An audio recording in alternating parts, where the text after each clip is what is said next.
to the Thursday Night Football watch party here on Dead Money Sports. We're in the gambling parlor, lounging, and we've got action on tonight's game. We have the Atlanta Falcons plus 5.5 in our Circa 5. 4-1 on the year. Back in the Falcons. Atlanta eliminated from the playoffs, but this is a divisional matchup. Short prep week. And one of the better uniform games of the year, as we've got the throwback creamsicles for the Bucks. As someone who grew up near Tampa, saw these quite a bit back in my youth. And the Atlanta Falcons with their throwbacks, their 60s throwback uniforms, the original Falcons logo on the helmets tonight. So a great throwback. And the Atlanta Falcons trying to play spoilers of their division rival, or one of them. I mean, and a big run for Bucky Irving right off the bat. The Saints are probably the Falcons' true NFC South rival, as I believe they both came into the league around the same time. It might have been the same year. And, they've been competing against each other for the entire time, whereas the Bucks, they were originally part of the NFC North for a long time, if you remember, because I remember it growing up. I saw Barry Sanders play at the old stadium, and they would play the Bears. There would always be more of those Midwest teams fans than there were Bucks fans back then. Get him. Oh, pressure on the quarterback, but he's able to dump it off to the running back for a positive gain, a first down. Man, they had pressure on Baker. Got the heat on him, but he dumped it off to his running back for a positive gain. Not a great start for the Falcons defense after getting throttled by the Seattle Seahawks in the second half of that game. Special teams really let them down in that one. But boy, that was he was able to dump it off to Irving there, and they're already across midfield.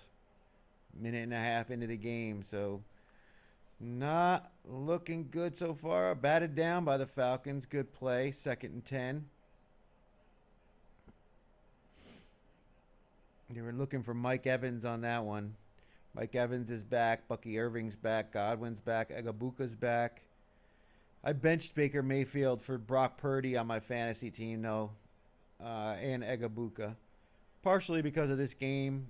I don't want to see him have a big game against Atlanta, but partially because he hasn't been playing well. I won last week besides the fact that he was my quarterback because he didn't play well at all. All right, nice play by Atlanta. Held them to almost no gain, maybe a half a yard, so it'll be 3rd and 9.5.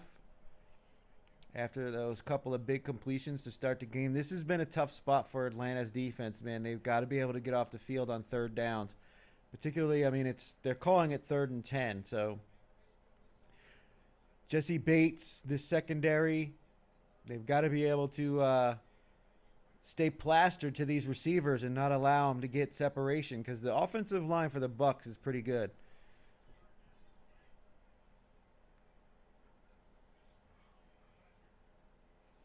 Ooh, and an incomplete pass. The receiver and the quarterback were not on the same page.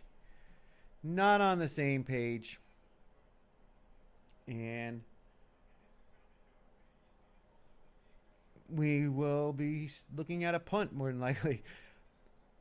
Now, we were on the Bucks last week, minus the 8.5, and they lost outright to the Saints. The fact that they were 2 for 7 on 4th downs, obviously going for it on 4th down in those situations, there were quite a few spots where I agreed with it. But it is not in Todd Bowles' nature to go for it on 4th down. For him to go for it 7 times in that game, that was just phenomenal. And for them to only convert 2 of them, I doubt he'll go for it on 4th downs like that the rest of the year. Well, hell of a punt by the Buccaneers, as the DB or one of the guys was able to stop it right at the 1. So the Falcons are going to be on their own, have their heels on their own goal line at the 1-yard line. Tough starting position.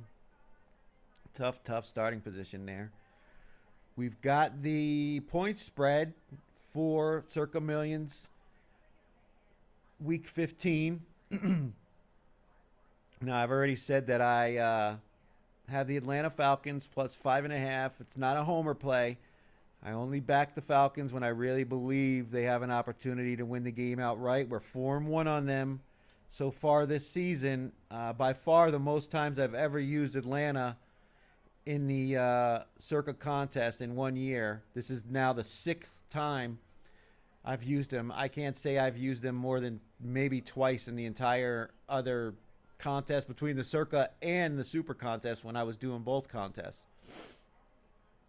So definitely I've had a good feeling when it comes to back in Atlanta, but not great starting position for their first drive, although the defense did step up after a couple of big runs there by the Bucks. But again, I'm trying to get a point here on a game when I know there's not going to be a lot of action on this game, as Thursday night games are always the least selected game of the week because you have to submit all 5 picks at once. We've submitted all 5 picks already. The Circa contest is already up and available on Dead Money Sports if you want to watch that and hear my my reasoning for each team I've chosen. But we've got the 5 selections up here, so I'll allow the slides to play so you can see which 5 we've chosen. Obviously, Atlanta Falcons being the first one. But there's some interesting matchups this week. Cardinals at the Texans. This one almost made the card, but didn't make it. Injuries on the Cardinals' offensive line has me concerned, but I just think this is too many points for the Texans to be laying. They haven't really blown anybody out, even when they play teams that they are statistically better than, especially their defense. Their offense just doesn't take advantage and put them out to big leads. Oh, so what they do? They move the ball out to the 6-yard line for some reason. At least they're not back completely up. And we've got a handoff to Bijan for not much gain. Now, the Saints were able to move the ball on the ground against this Bucs defense last week. Historically, they've been a pass funnel defense. They're very stout against the run. They like to blitz. They come up with exotic blitzes. But Kirk Cousins, he's been around a long time. He's seen this defense quite a few times. He's been with Atlanta a few years now. He's played this Todd Bowles defense quite a few times with Atlanta. Played him, of course, when he was with Washington and when he was with the Vikings. So he knows this team. He's a smart quarterback. I don't think he'll oh, here we go. Bijan with a big run. First down, Falcons. Nice. That's a way to get the ball out from underneath the shadow of your own goalpost. And give Atlanta a little bit of breathing room and a fresh set of downs. Great play. Great blocking by that offensive line. That's the thing. The Falcons still have a great offensive line. And obviously one of the best running backs in the league in Bijan Robinson. And Algier is a great number 2 running back. He's definitely the power back in these two, but both of them are agile. I mean, Algier's great along the goal line as well. Missing Drake London's tough, but Darnell Mooney and Cousins seem to have a good rapport. So, and there's Kyle Pitts, who's also seen a increase in his usage since Drake London has been out. Contract season for Kyle Pitts, so he definitely needs to put his best foot forward and, you know, let everybody see that he's worth re-signing, especially, you know, with the Falcons having I want to say he was the number 4 draft pick when they took him, and he really didn't have much of a role in the previous coach's offense. He was more of a gadget guy. And now we've got Jamel Dean limping off and reaching for his knee. One of their more physical and reliable DBs. They lose him. That's a blow to the Tampa Bay secondary for sure. But man, look at these spreads this week. Cardinals 9.5, Raiders plus 11.5. Jets plus 13.5. Colts plus 13.5. Do we even know if it's going to be Phillip Rivers or is it going to be Riley Leonard? Because Leonard's trending to be healthy. Will they start uh, Phillip Rivers with a week of practice after being out of the league for 5 years? I mean, that's asking a lot, isn't it? Here we go. Bijan, another nice run on first down.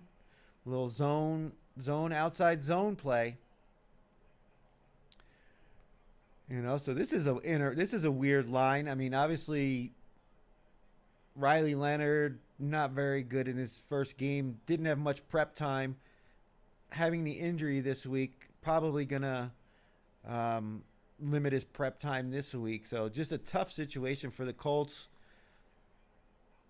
After starting 7-1, are the Colts actually going to miss the playoffs? This will go down as one of the biggest collapses in NFL history, man, if they don't make the playoffs. Nice swing pass to Bijan now. All right, Atlanta moving the ball. Taking what the defense gives them. And a flag on the play. Man, if they call holding on Atlanta, it's some bullshit.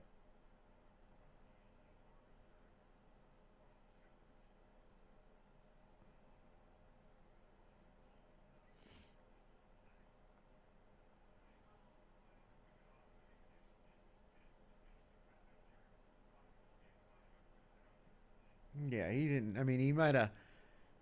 If his fingers were wrapped in his jersey, maybe, but he didn't even stretch his jersey or nothing. So he kind of just had more of his the top of his shoulder pad and spun him. They picked up the flag, so the play counts. Atlanta, starting in the shadow of their own goalpost, is now out past the 50-yard line and inside of, or no, they're at their own 43-yard line, so not past the 50 yet. And here comes Algier with a nice 3-yard run on first down. But look at these lines, man. Titans plus 12.5. You've got 1, 2, 3, 4, and if you include this one, call it double digits because you got to win by 10. 5 double-digit spreads. After last week, we had 2 games that were at minus 8.5, and those were the 2 highest point spreads of the year. So we're getting to that point now where the good teams have identified themselves and the bad teams and those teams that have been eliminated from the playoffs. Here we go. Back to Bijan. Another big run. Now they're past the 50, but it's going to be third down. 3rd and 3-ish. But now the sports books are really making you have to think, are they as good as their numbers show? Are these other teams as bad as their numbers show? Are the Eagles really 11.5 point favorites against the Raiders? Probably. Will Kenny Pickett be a spark for the Raiders offense? Potentially. He did bring them down and score that damn touchdown against Denver that ended up costing me. Uh-oh. False start now? Damn. Man, it's 3rd and 3 and you get a false start.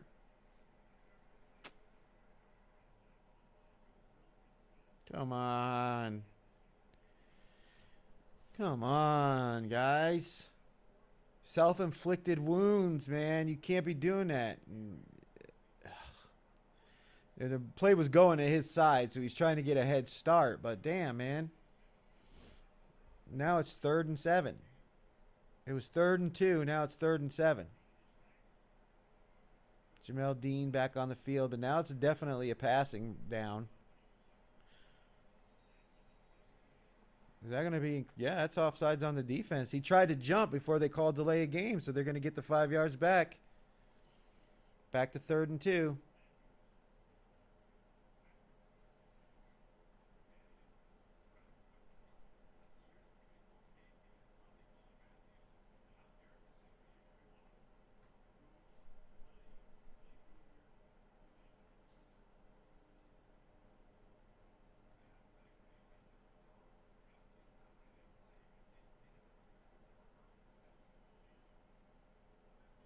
Man, now they call delay a game. Come on, Atlanta. What the fuck are you doing? You go from 3rd and 2 to 3rd and 12 on 2 back-to-back penalties. First on the offensive lineman and then on the coach himself, man. You can't. Nobody's paying attention to the damn clock. I don't know. That seems awfully shady there. They say it goes to 0, then they look at the clock. The guy was moving as it was turning from 1 to 0. But regardless, man, Atlanta can't, they're not good enough to be giving up these kind of positions where you go from 3rd and 2 to 3rd and 12. Really? And of course, they throw the ball short of the sticks, and now they're going to have to punt. So they go from potentially having an opportunity to convert on 3rd and 2, keeping the drive moving, and getting down into Tampa Bay's area, to now having to punt the ball. All because of disciplinary, all because of procedure. I mean, the false start's one thing, but the delay a game? Where's the coach? Where's the assistant coaches? Where's the sideline? Nobody was paying attention to the play clock? Come on, man. That's right on the head coach.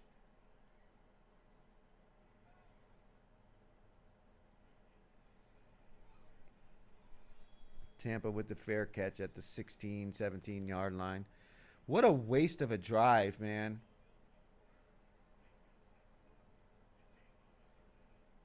Two procedure penalties cost them.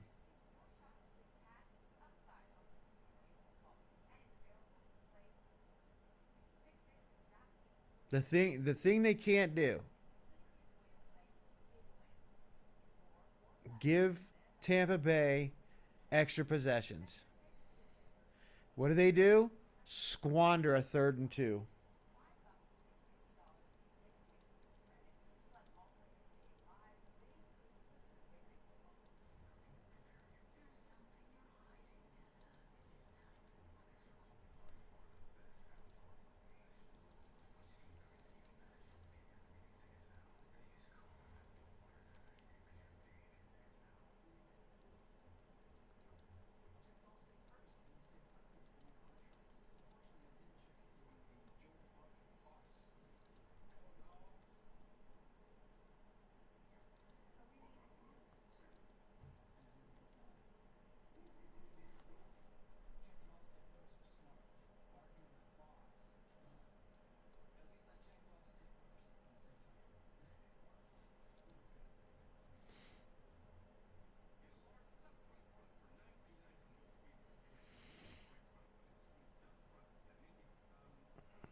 I really needed Atlanta to score there.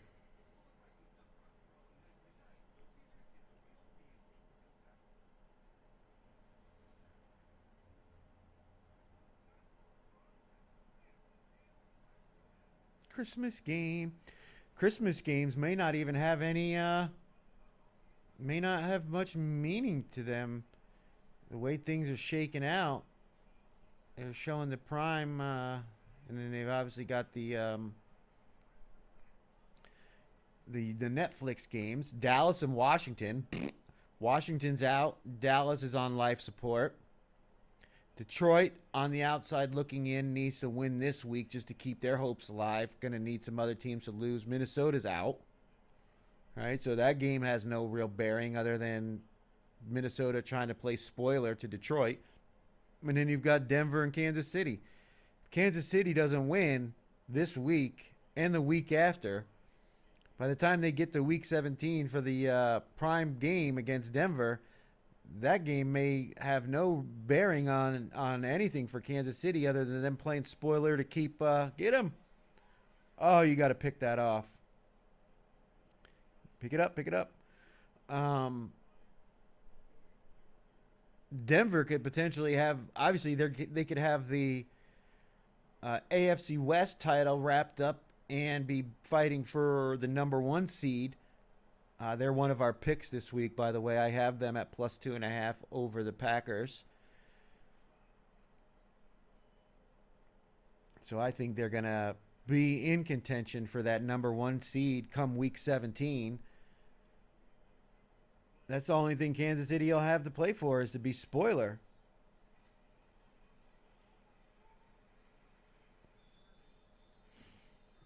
right. Bucky Irving. It's about 6 yards, so it'll be third down.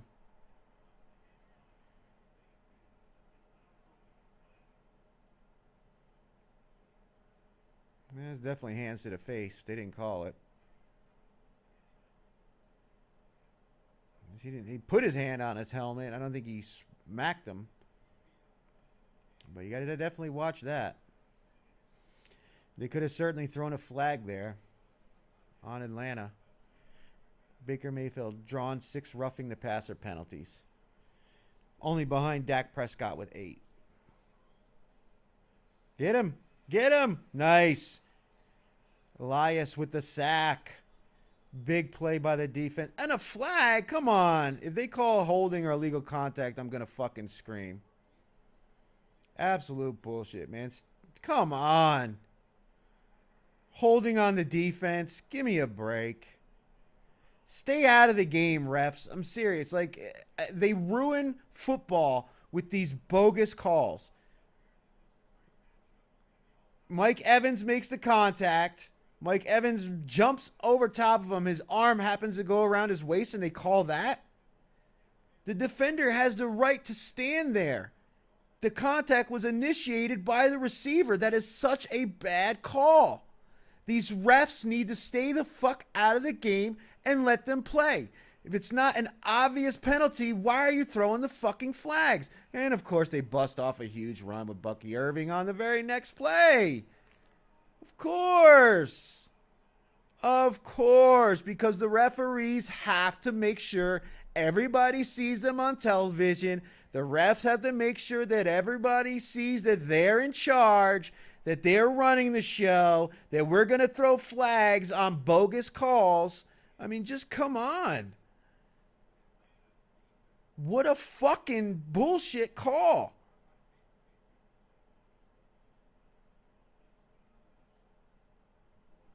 I mean, I just wish these fucking refs either make them full-time referees and make it so that if they and have a grading system that if these calls are wrong after the game is over, they are demoted. Because if there's no consequences, they're just going to fucking ref like shit. What do they care? They're a bunch of fucking lawyers and accountants that have their own practices on the fucking during the week. These guys aren't studying fucking tape of the teams that they're going to be facing.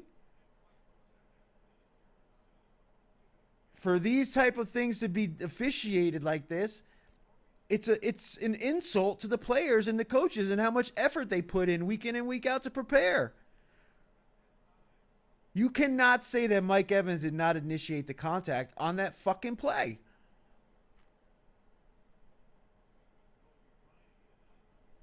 If it's anything, it's offensive pass interference. He can't jump up and grab the fucking defender and put his arms over his shoulders.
This fucking drive should have been over.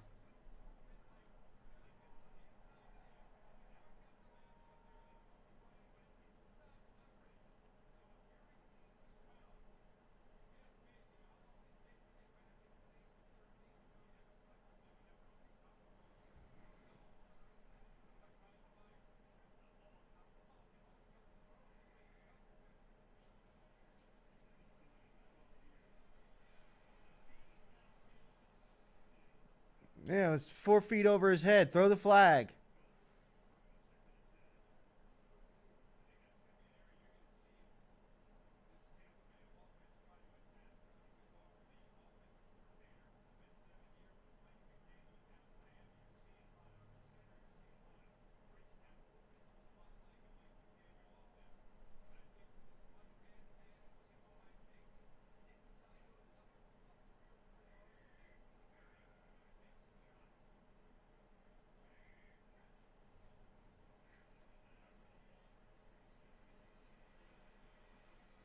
Here we go. Sack.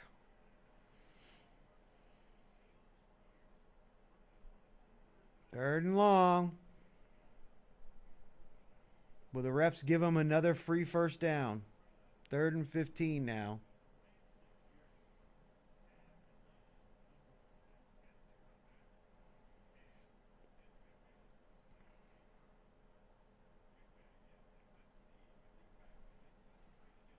I don't even remember what it was. What was the total for this game?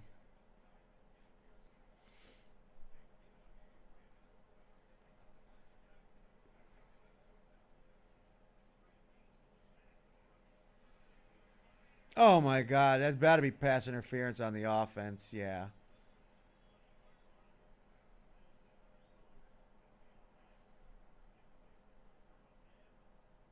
So the total for this game is 43.5.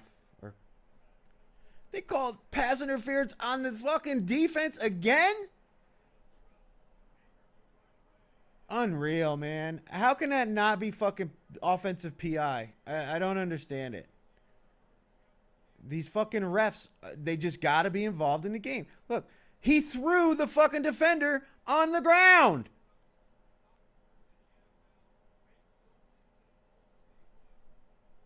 He literally threw the guy down to the fucking ground. How is that not a penalty on the fucking receiver?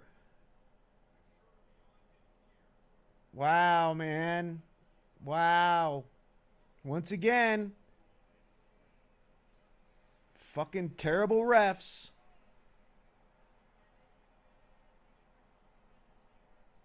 I mean, I just can't believe they would, that how egregious that was. They fucking called that up. They didn't call that on the fucking defender. And we got our first touchdown of the game. Of course, the referees helped the fucking Bucks move it all the way down the field on penalties. 2 3rd and long fucking pass interference calls. 2 3rd and long pass interference calls.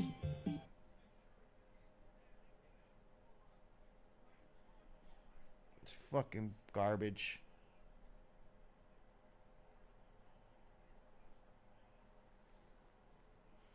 I don't know. They're reviewing it. Is he a half an inch? Is the ball fucking over the goal line by a fucking millimeter or not? Just fucking call it a touchdown and move the fuck on.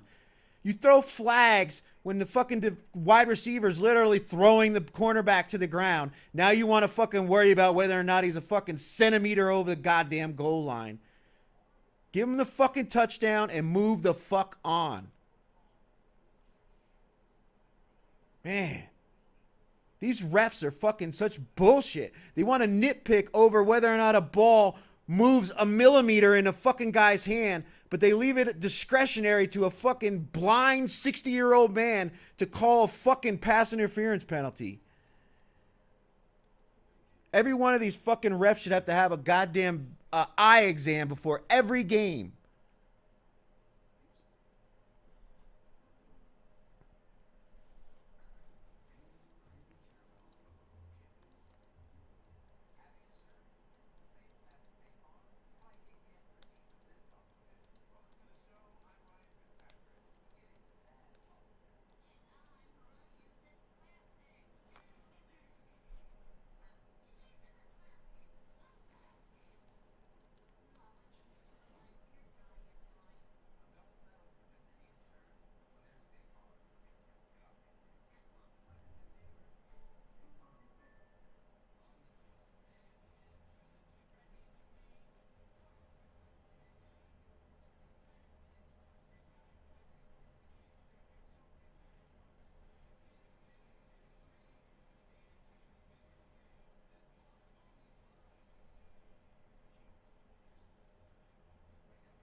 Now they're saying what? They're calling it ruled down at the 1 yard line?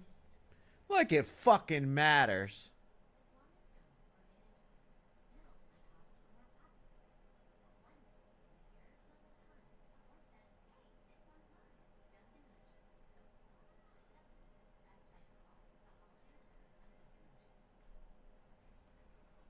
Oh, 3rd down and 75 yards. Let's throw a flag.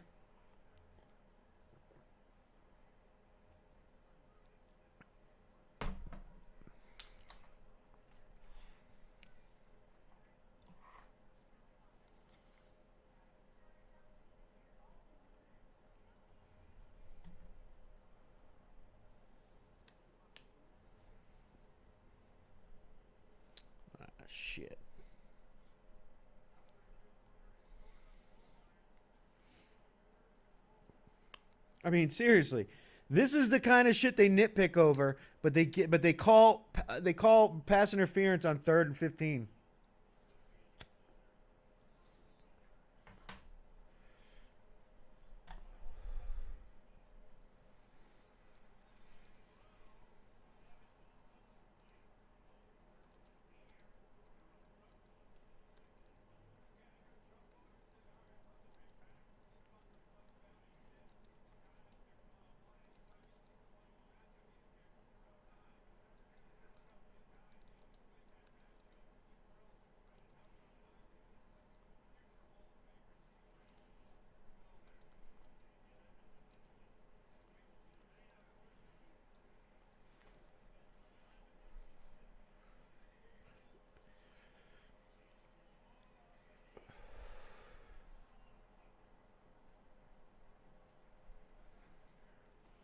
And of course, Sean Tucker scores the touchdown anyway. Like it wasn't going to fucking happen. Just a waste of fucking time.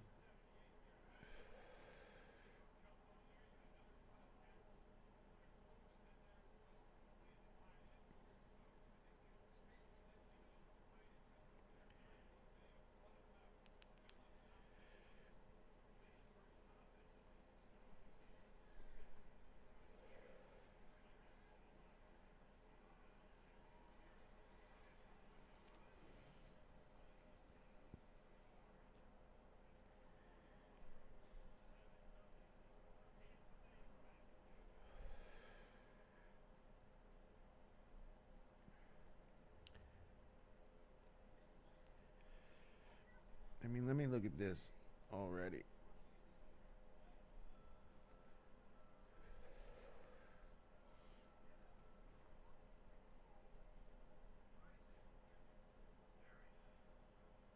Three penalties for 15 yards.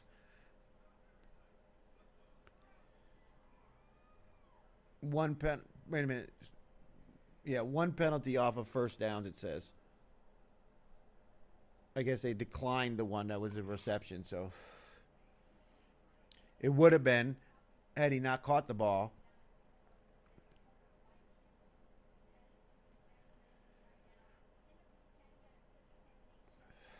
Right. I really think Raheem Morris is just another one of these coaches that's better as a coordinator than he is as a head coach. He wants to bring in too many of his friends and cronies instead of bringing in guys that are actually the best fit for the positions. I think sometimes the decision makings that coaches have to make is just too much for him. He wasn't good with the Bucks, and he hasn't been good with the Falcons.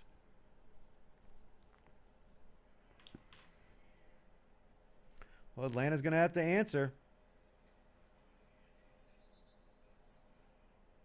Should come out to the 40-yard line since he didn't land in the landing zone.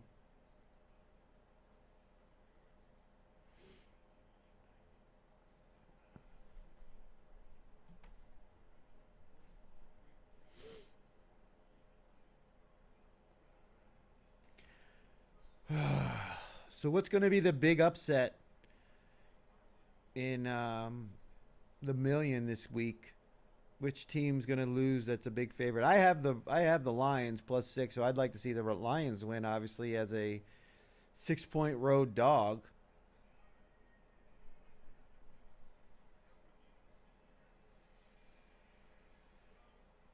Kyle Pitts with a big gainer, and then he trips over his own feet at the 40-yard line of the Bucks, but move the ball right on down the field. Nice little 20-yard gain or so.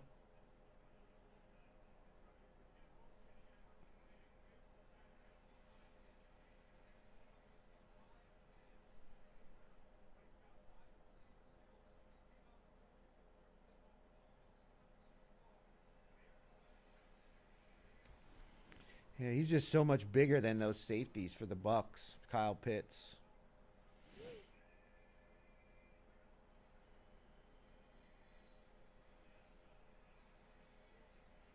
Bijan with a little, and they're going to call fucking holding, of course.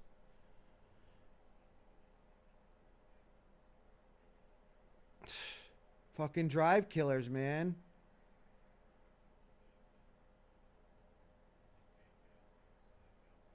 Jake Matthews, and you could see it.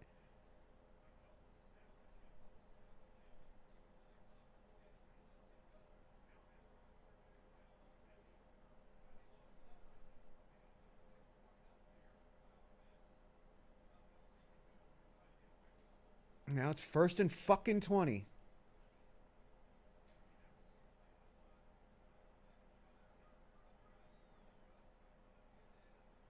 Maybe we'll get a pass interference call, you know. Since you can ram right into the defender and they'll call it.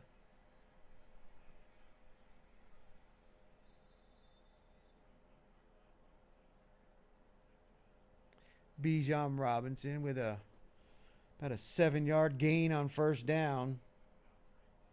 And we are going to head to the second quarter.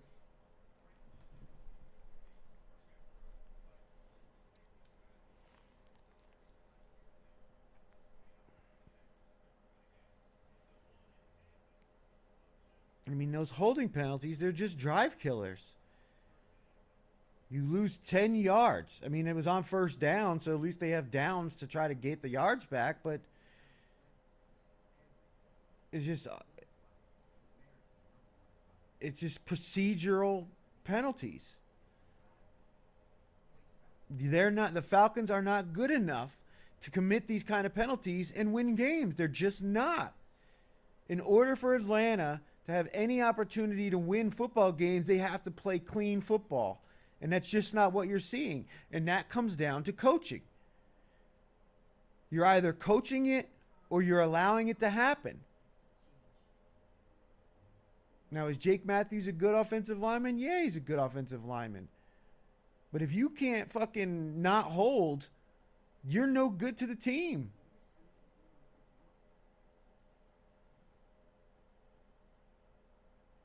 And you're seeing guys who are not practicing technique, probably because they know their season's over.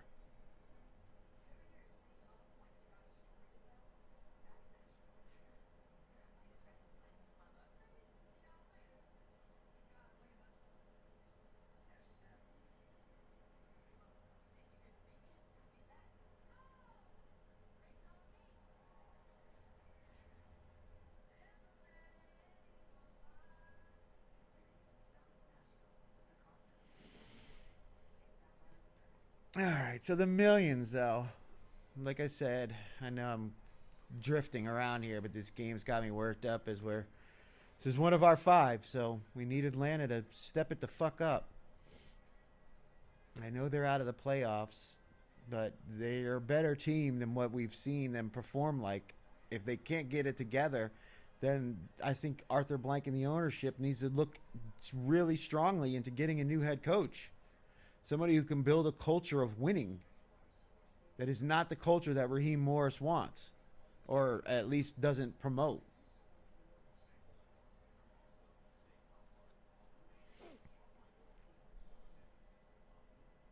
But who's going to be the big winner? Who's going to be the big upset this week?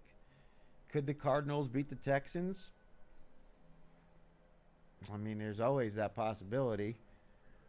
C.J. Stroud has struggled offensively like he did earlier in the year. The Cardinals' defense is not the worst defense. And if Jacoby Brissett can just play clean football and not turn the ball over, he could give his team a chance to win this game. Texans' defense does play much better at home, though. That's for sure. They've been playing outstanding all season, but they play even better at home. And they've got that crowd behind them. 2nd and 12 to start the second quarter. Kirk Cousins with an outlet to Bijan, puts a move on one guy, bounces it outside and turns it into a 3rd and 6.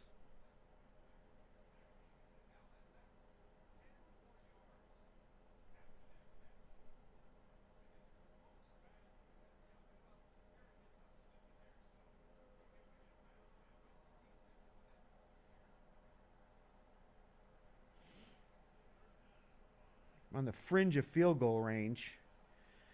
On the fringe of 4-down territory. Oh, they get the first down. Is that Hodges?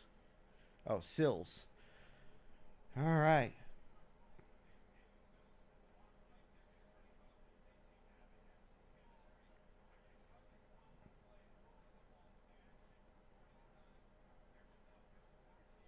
See, the thing about Bijan Robinson, he has that same flexibility as like a Christian McCaffrey, where you can line him up, fucking false start again. Damn. Just when they're doing good, they shoot themselves in the foot. But Bijan Robinson has that great ability as a receiver, as a running back that's a good receiver, that you can have both running backs in the game and you can put Algier or the fullback in the backfield. You can put a tight end at the fullback position in the backfield, and then you can put Bijan out, you move him out to a receiver. And it really creates mismatches for this offense. They need a franchise quarterback. Michael Penix is not it. Kirk Cousins obviously is not it. That's why he's been sitting on the bench the last few years. Another flag. Damn. What is it? Is it like, let's just throw the flag on every Falcons play?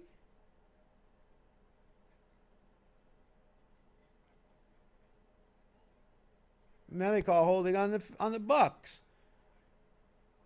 Automatic first down. I mean, I'll take the first down, but damn, man, stay out of the game.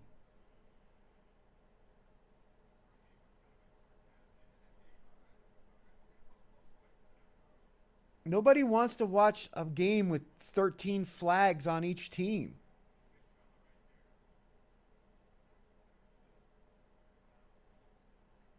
I mean, really?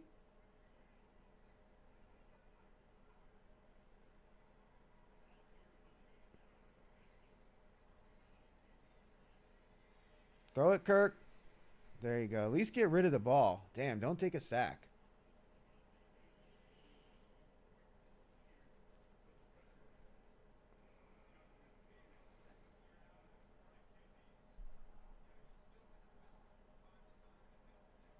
Gotta score a touchdown here. Can't get the ball all the way down here and not score touchdowns.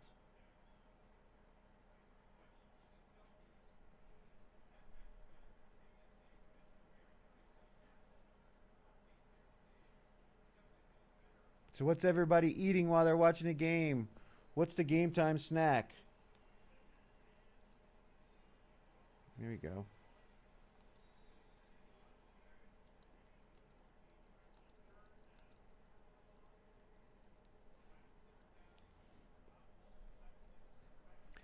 I had a great uh, sandwich before the game came on. I'd had some rotisserie chicken left over, and I had a jalapeno cheddar bagel. So I cooked up some bacon. I had some Kobe Jack cheese, toasted that bagel, made a sandwich with some chips. That was awesome. I'm stuffed right now.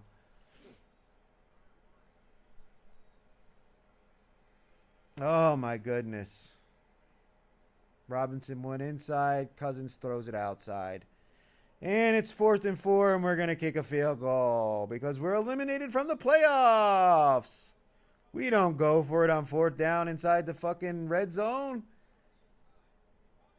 If he goes outside, he's got it. I don't know why Robinson stopped. If he just keeps running outside towards the boundary.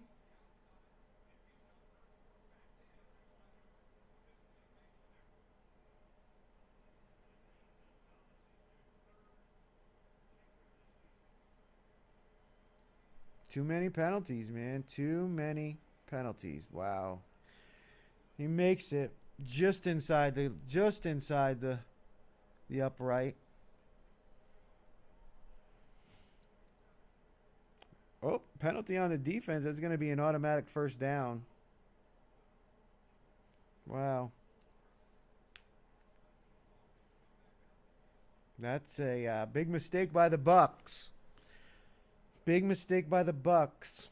I don't know what they called. What they call leverage?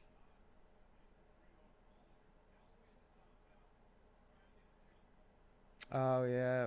Was he in the neutral zone? I mean, was he really? His hand never even came off the ground. These refs are really calling this game ticky tack, and I'm on the Falcons. I need Atlanta to cover the spread like I need blood. With where we're sitting right now, we're 38 and 32. I've gone 3 weeks in a row at 2-3. A 5-0 week would wipe out that terrible run I've been on over the last couple of weeks and put us right back into the thick of things for a. There we go, Kyle Pitts, touchdown. I will take it. Crossing route, Kyle Pitts. His defender gets caught up in the wash and scores the touchdown. Somebody got lost in the wash.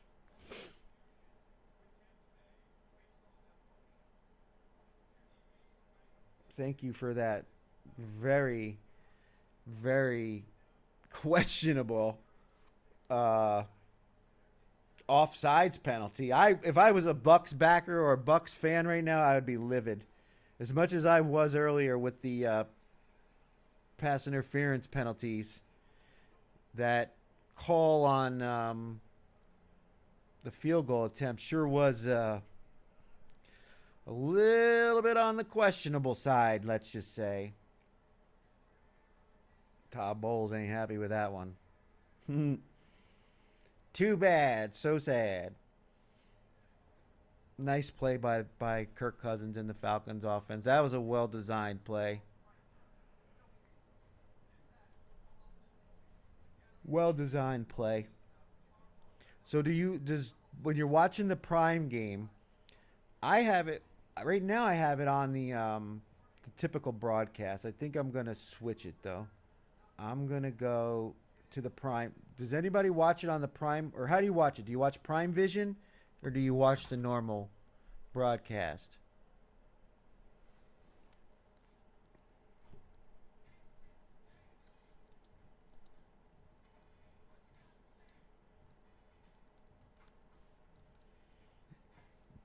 We're gonna do it quarter by quarter. I should have swapped it out earlier, but we'll finish up. If the Atlanta starts doing bad, I'll go back.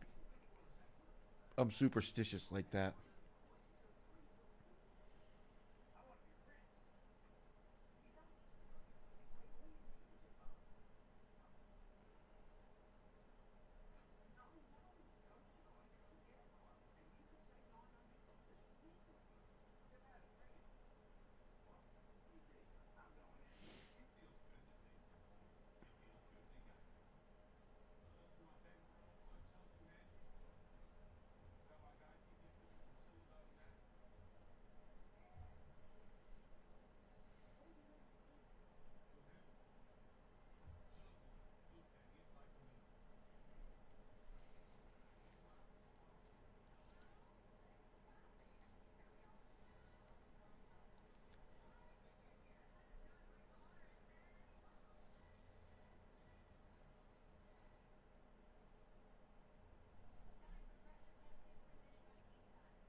All right, we got the Prime Vision going.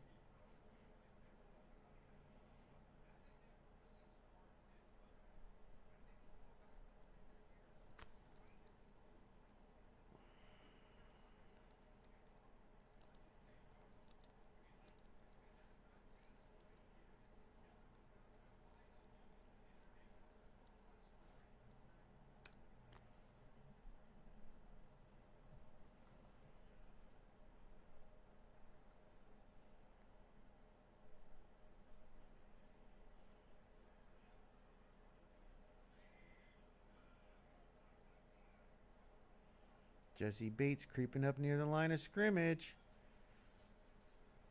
And they run it. A nice gain for Irving.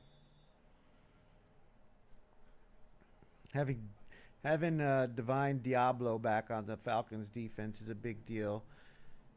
People who aren't familiar with the Falcons team and their defense and how well they've played for parts of the season, it's weird. They play great, they play bad, they play great, they play bad. But part of it has to do with Divine Diablo being in the lineup or not. He's a great addition to the defense. I don't think he gets a lot of recognition for how good he's been this year when he's been available. Play action. Get that sack. Get that sack. He's down. He's down. Nice. And there's a flag on the play. I think that's going to be on Baker. Like, he got him in the face mask. They called it the holding on the defense again? I mean, this is just unreal.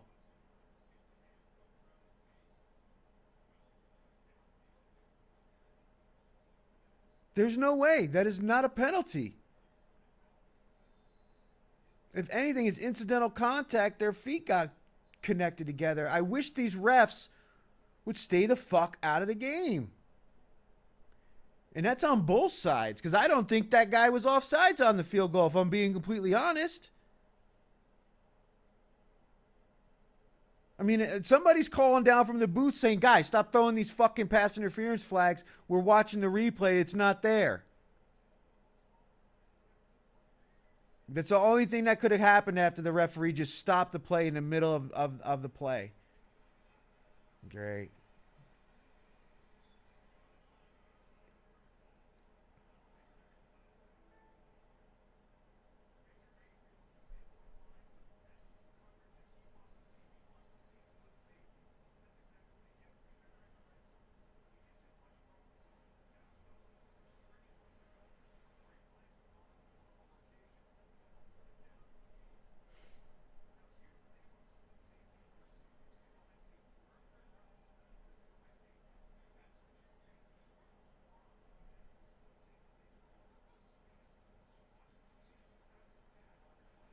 There we go. Nice loss of yardage on second down. Now it's going to be third down and longer. Falcons have been good against the run. The only thing that's keeping this Bucs offense moving are these fucking penalties. If the refs would at least be 100% certain that these plays are penalties. Oh, Baker, what are you doing? Stop headbutting without a helmet.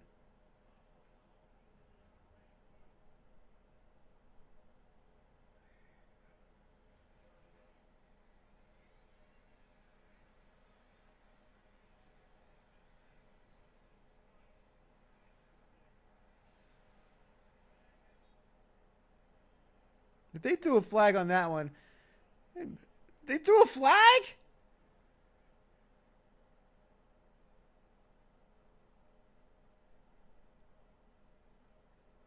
Oh. Ineligible player downfield. I was going to say, how could you call that a fucking pass interference again? So 4th and 8. Todd Bowles. This is punt territory for him. Well, yeah, they're in their own territory, so for sure. I mean, damn, man. If the Atlanta Falcons just didn't commit penalties, the Bucs would have no points. I mean, Egabuka probably catches the ball for the first down on the one play, even though he really threw the defender on the ground. But the other one was bullshit. It was a sack. All right. Atlanta starting with possession of the ball at their own 29-yard line. 9:35 remaining in the second quarter. Game tied at 7 apiece. As you can tell, there's a reason why I don't go to the sports books, and I prefer to watch the game. Obviously, watching the games at home I think is more fun. I can walk right to my bathroom and come back and sit in my own recliner. I don't have to worry about people snaking my seat if I don't have like reserved seats or have somebody with me that's going to watch the seats. Refrigerator, and you got the big screen TV, the Dolby surround sound, everything. But the main reason why I don't like going to the sports book is because I am screaming during the game the whole time, cursing. And you're sitting right next to a bunch of people at the sports book. It's like they're all cursing and mad, and they're watching other games and shit as well. But I will say though, because I've got 4 casinos, each with a sports book that are very big, right around the corner from where I live here in South Lake Tahoe. But when you go to Reno, which is an hour north of here, they've got some really nice sports books there. The Peppermill in Reno has a really nice sports book, and I don't mind going there and watching the games if I happen to be up there and have time to sit and chill and watch the game, because they've got a really good, like, New York style deli right there. Great seats, screens everywhere. There's the bar that has like the circular thing with the TVs all the way around it on the inside and the outside of the upper part of the bar area. But other than that, I don't like going to the sports books anymore, watching games, just because I get a little too emotional sometimes during the game, especially if things aren't going the way I want them to go.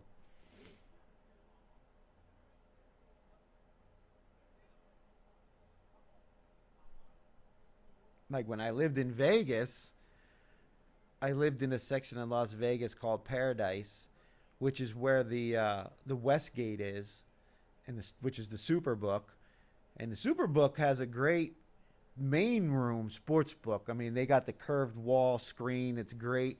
But I used to go to the Manilow Theater, which is down around the corner, kind of to the back, past the poker room, and on the left hand side.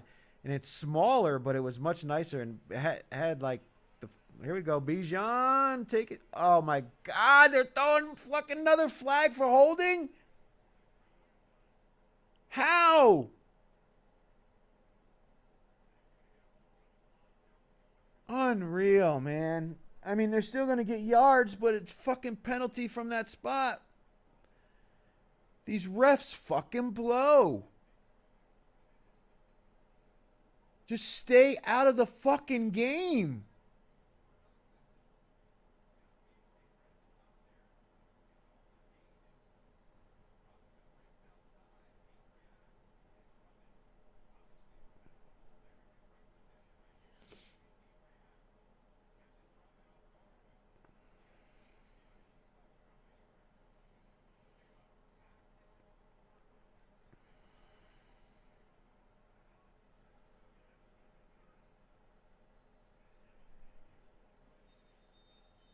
Now what?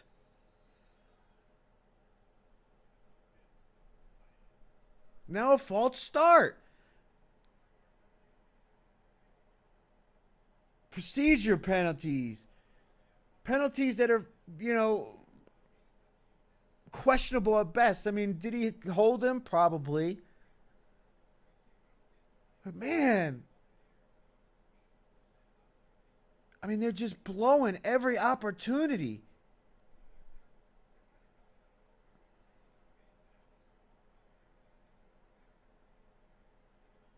They need to get Darnell Mooney the ball. All right, Bijan with another big run. Got all that yardage back plus some. Let's come on, throw another fucking penalty. Did Bijan run too hard into the defender? I'm sure there had to have been something he did wrong. Yeah, that was a nice run, nice design. Got up to the second level.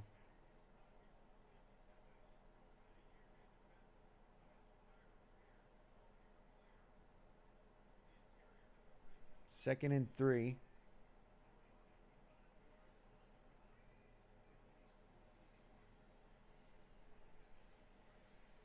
First down. That's what I'm saying. They're running the ball well if they could stop committing penalties. The 12 personnel on 80 8% of their plays tonight. They if you watch the Saints really moved the ball on the Bucks last week running it. Some of that was by their quarterback, but still. I mean, if Neal and that offensive line can run the ball against the Bucks, there's no way this offensive line with Bijan and Algier can't.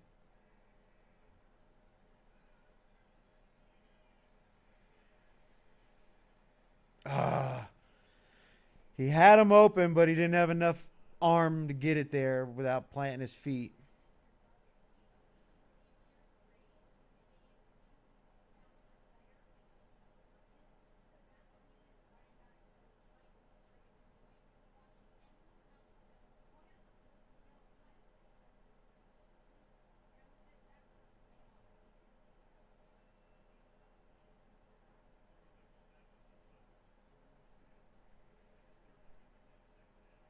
Five wide with Bijan lined up outside.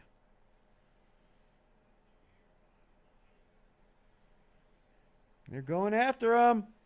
Nice catch.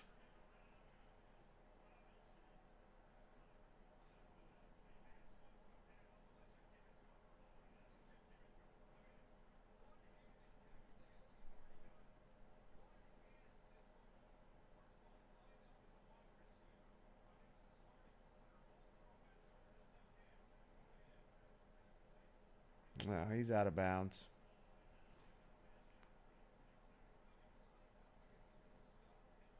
Well, did they call 1-2? Was the other foot down?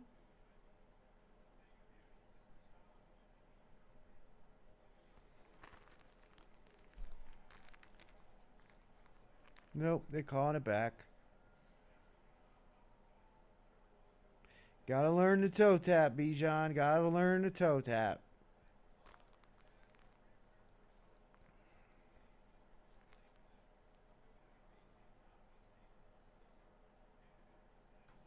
Third and 10 now.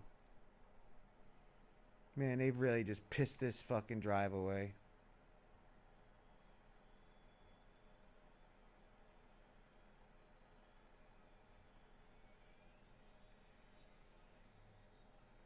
Another fucking false start?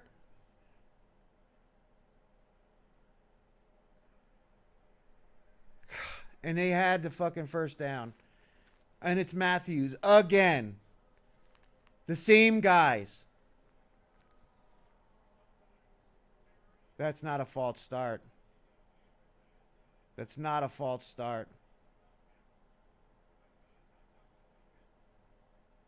That's not a false start. I don't care what you say. He moved as the ball moved. There's no way that was a false start. I don't know what these refs, why they feel the need to throw so many flags, but that was not a false start. They just got hosed again.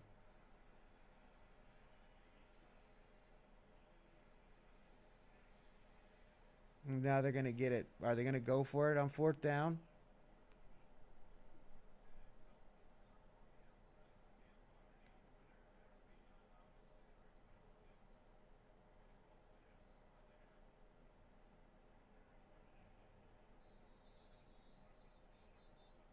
Now they got a player down for the Bucks.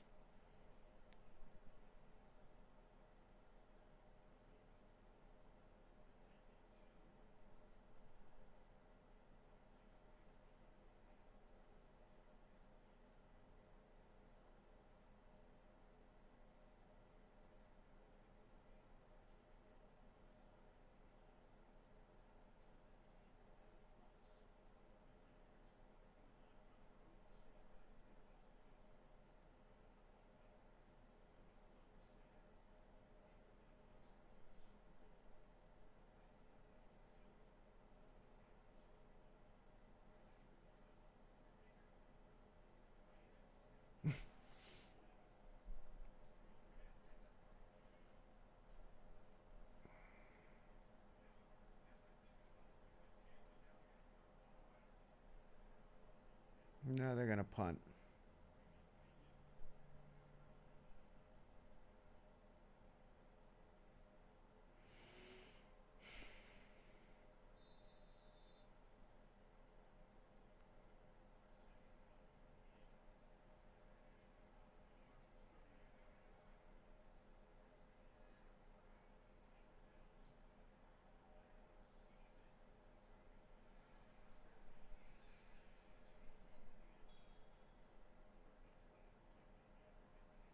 And it goes. They punt the ball. It goes into the end zone, and now they gained like 20 yards of field position.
I mean, they're calling phantom false starts. Phantom false starts.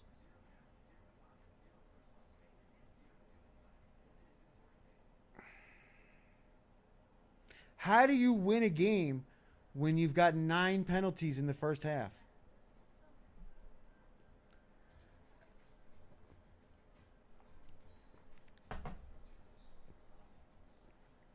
Do the refs just have something against Raheem Morris or the Falcons coaching staff or something?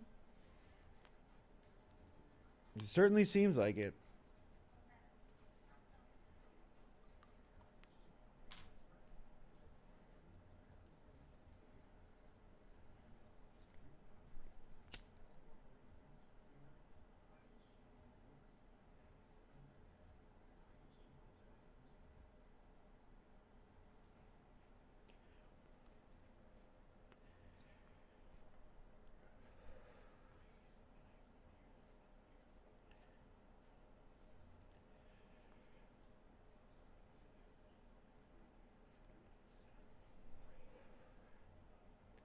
Notice the biggest buildings are all bank buildings.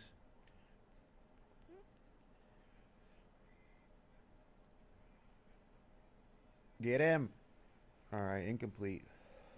Pressure on Baker, and he throws an incomplete pass on first down.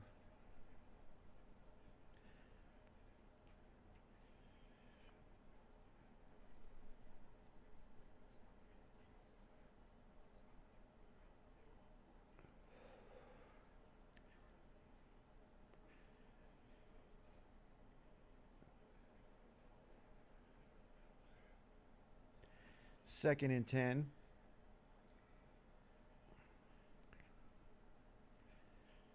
Godwin and Evans both to the left, and they're going to throw a screen pass to Godwin, and he doesn't get.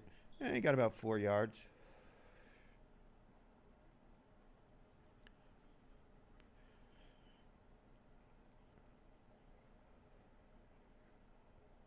Up, Tony Dungy.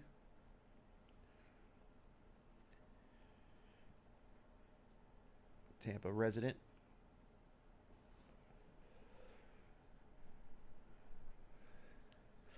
All right, come on, defense. Get him off the field.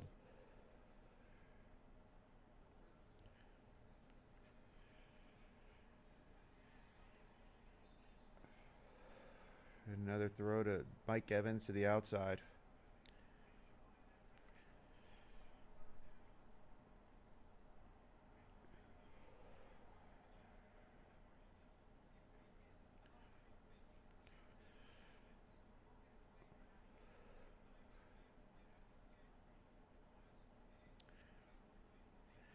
They're trying to set it up for the out and up play.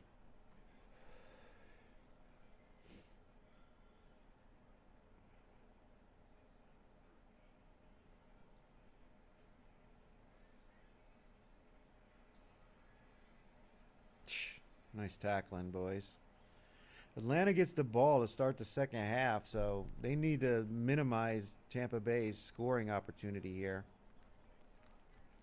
And especially after that blown, I mean, 2 drives in a row where they've just completely fallen apart because of penalties.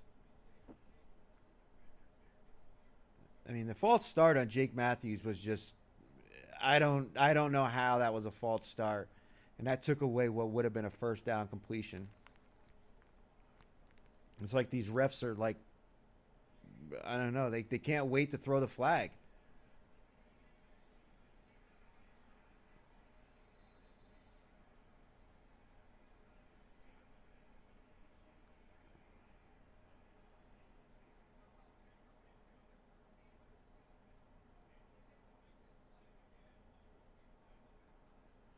And this is what you've seen from Atlanta last week. They'll keep it tight in the first half, but they end up just completely falling apart in the second half because there's no fight left.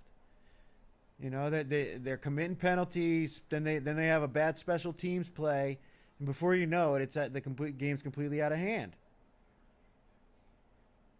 And you're starting to see that now from the defense. The defense has been fighting their ass off, and the offense can't stop committing penalties.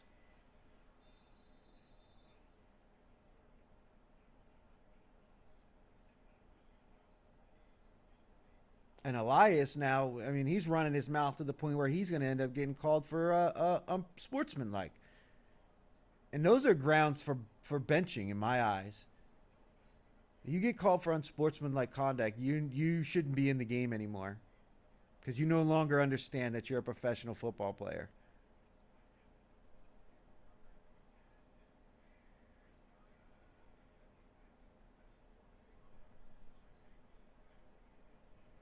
Now the Bucks going 5 wide.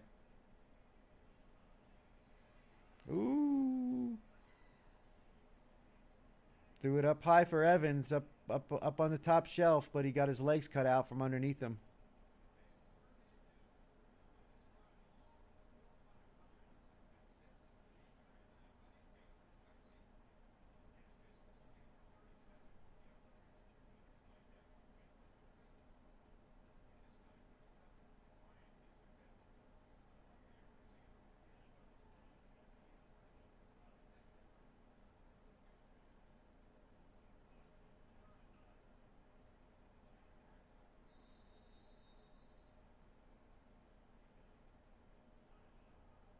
Timeout, Tampa Bay. 2:54 remaining. 3rd and 9. In field goal range.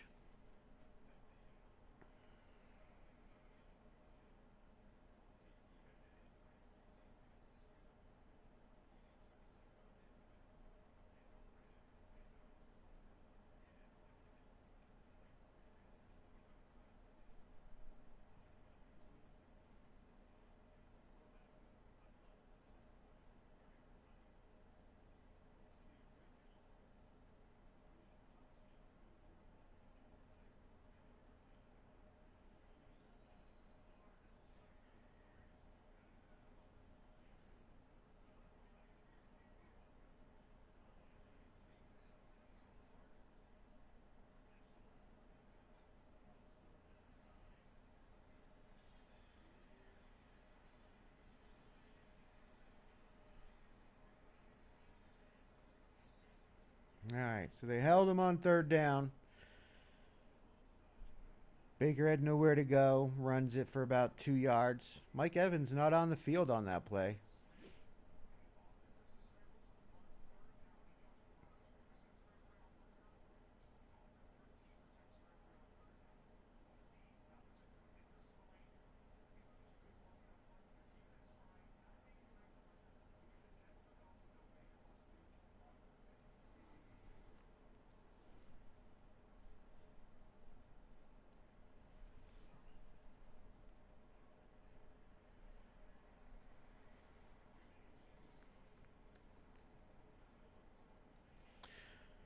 So Atlanta with 2:04 remaining, so they'll get the ball after the 2-minute warning. I mean, they'll get the kickoff, obviously, but to start the drive, assuming everything goes well on the kickoff, or it doesn't go into the end zone, they'll have 2 minutes to try to score some points going into the half, knowing they get the ball to come out to start the second half.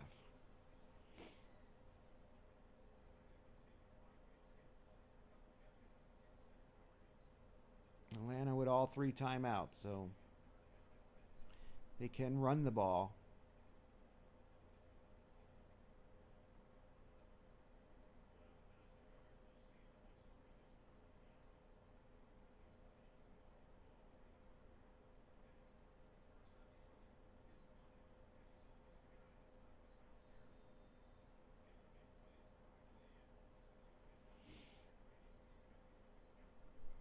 Having the ball land out of the landing zone or something like that would be nice, or going out of bounds would be nice.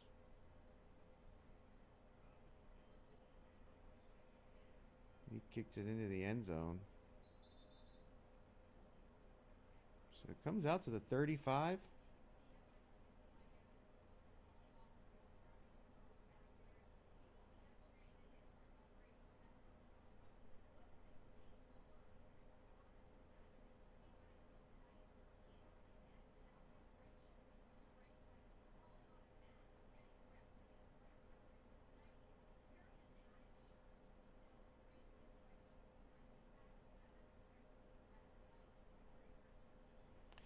All right, what can Atlanta do? They got 2:04 remaining, so they do get an extra play before the 2-minute warning. So free clock stoppage, and they run the screen away from the blitz, and Bijan gets a nice gain on first down, about 9 yards.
So again, I mean, who's going to be the big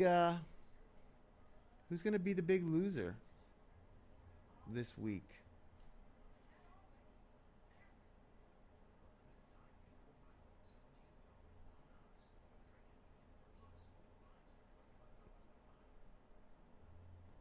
Could the Jets beat the Jaguars straight up? They got a third string quarterback playing. I doubt it.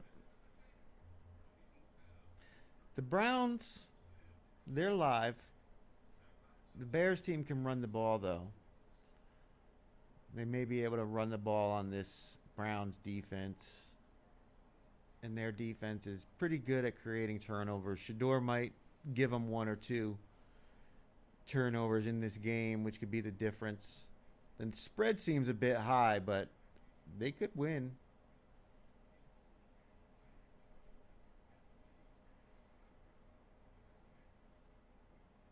Chargers are obviously live against the Chiefs. They've suffered some injuries along the offensive line, but it's not nothing they haven't dealt with all year. Chiefs haven't looked like the world beaters that they've been in years past. Chargers could certainly win. 5.5-point dogs on the road. This would be the shocker. Colts, if they were somehow able to win. If Phillip Rivers comes in off the couch and leads this team to a victory, that would be something.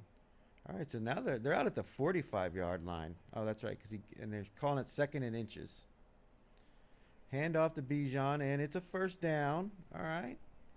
So here we go. We're basically at the 50, first down, and 3 timeouts. So not bad. Not bad starting position for this Falcons offense. And again, Atlanta gets the ball coming out of the half. So this is opportunity for a double dip. They need to get to the 40-yard line to be in field goal range. Oh, he's got him. Kyle Pitts leaking out of the backfield, and he's down inside the 20-yard line. Basically a wheel route with the tight end, Kyle Pitts. Great play, great play. Kirk dropped it in the basket. Yeah, he just goes out like he's going to block. Out and up. Boop. Sorry.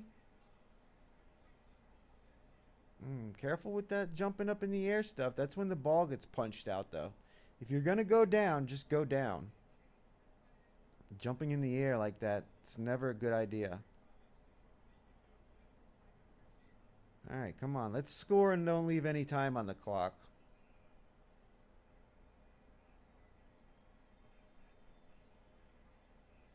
Got him.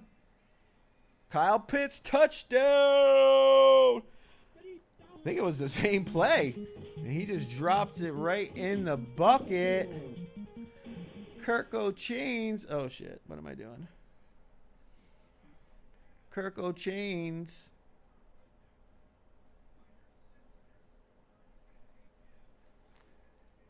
What a drive.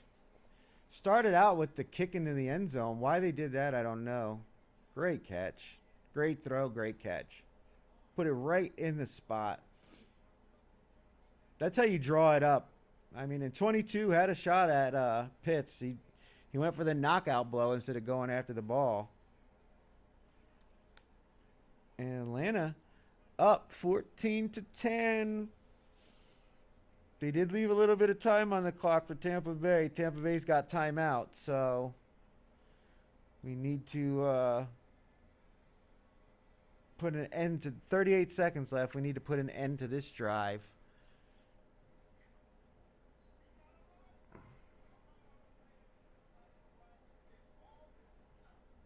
What a drive, though. The Kyle Pitts drive there. 2 big catches. Anybody with Kyle Pitts overs or yardage at least, probably receptions as well, and then you get your ATT, your anytime touchdown, all on that drive, man. It was boom, boom, boom, right on down the field. They obviously, the Falcons' offensive coordinator saw something in their matchups because he exploited that one real fast. 2 touchdown game, that's right. 6 catches, 110 yards, and 2 touchdowns. If you have Kyle Pitts on your bench in fantasy right now, you're going to be very upset with yourself, especially if it's playoff time.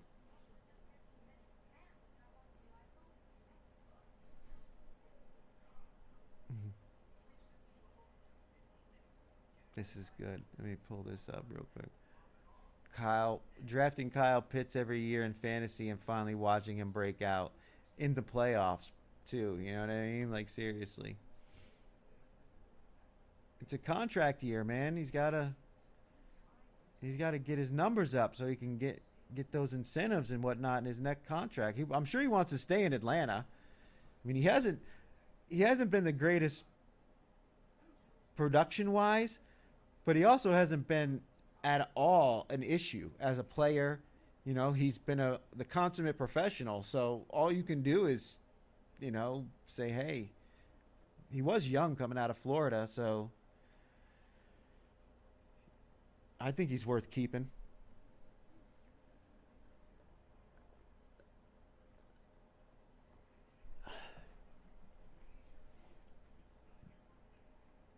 I'd like to see Atlanta re-sign him.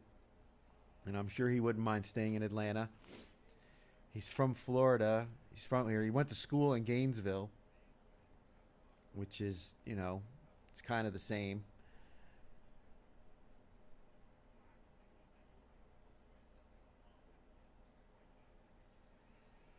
He can go home to Florida whenever he wants to.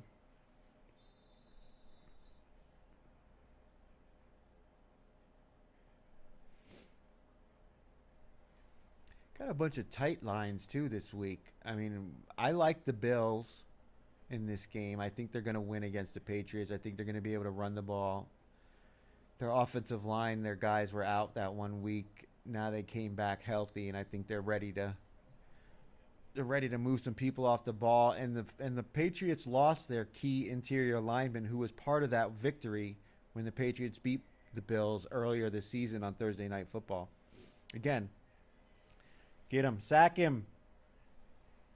Oh, it's tipped up in the air and it hits the ground. Damn. Now, I know Todd Bowles. He's not the risky type. So after that play, we're probably going to see some kind of a handoff draw play. Yeah, deflected. Nice play by number, who was it? 58.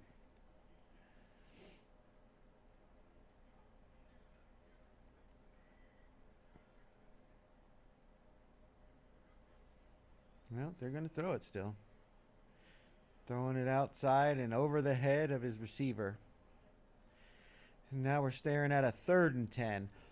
21 seconds remaining. This is definitely draw play territory for Todd Bowles. Flag on the play. Another flag on the play. They called a face mask on the defense.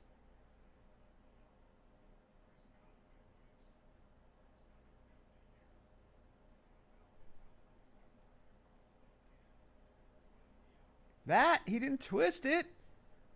Don't you have to twist the face mask in order for it to be a penalty?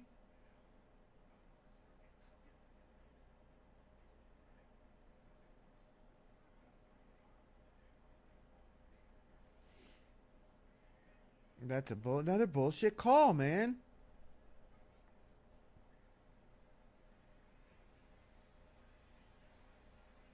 Great. And then Mike Evans gets open and they're in field goal range.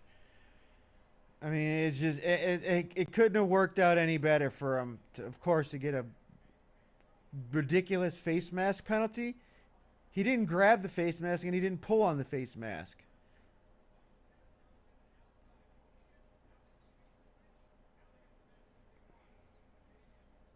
Oh, he fell down.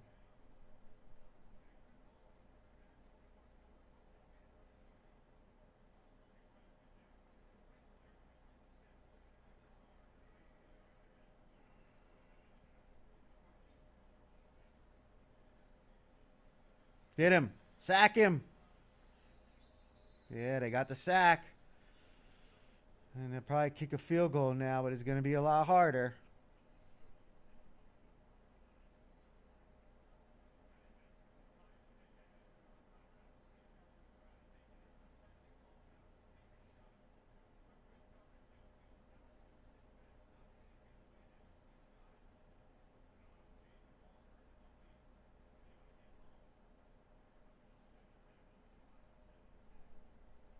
They're going to call another play.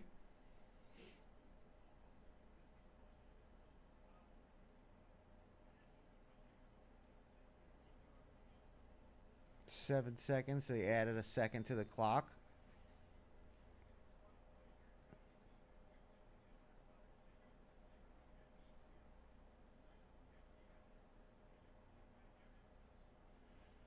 You can't let him scramble. Atlanta calls a timeout.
So Mayfield takes a look at it, doesn't like what he sees, throws it at the feet of his receiver or his running back, and they got 3 seconds remaining.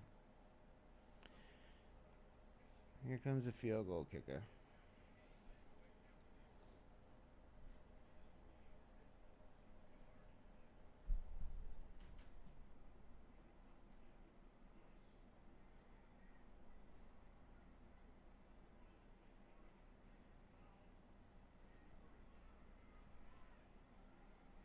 And he splits it. And he splits the uprights. And we enter halftime with the Falcons leading 14-13. We will be back for the second half of the Thursday Night Football watch party. We are sweating out the Atlanta Falcons plus 5.5.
And we are back for the second half of Thursday Night Football between the Atlanta Falcons and the Tampa Bay Buccaneers. Atlanta Falcons are leading 14-13. We have them plus 5.5 as one of our 5 selections in the Circa Million contest. Again, sitting at 38-32 after 3 consecutive 2-3 weeks. Man, we really need this one to start the week off right and to potentially go 5-0. If we go 5-0 this week with 3 weeks remaining after this week, we will be within striking distance of at least getting in the top 100 and making something of this contest in Circa 7. So really need this one. Falcons get the ball to start the second half. They were able to score that touchdown with 2 big completions to Kyle Pitts. They left too much time on the clock, and then, of course, another penalty on the defense gives the Buccaneers a automatic first down, and they go down and kick the field goal.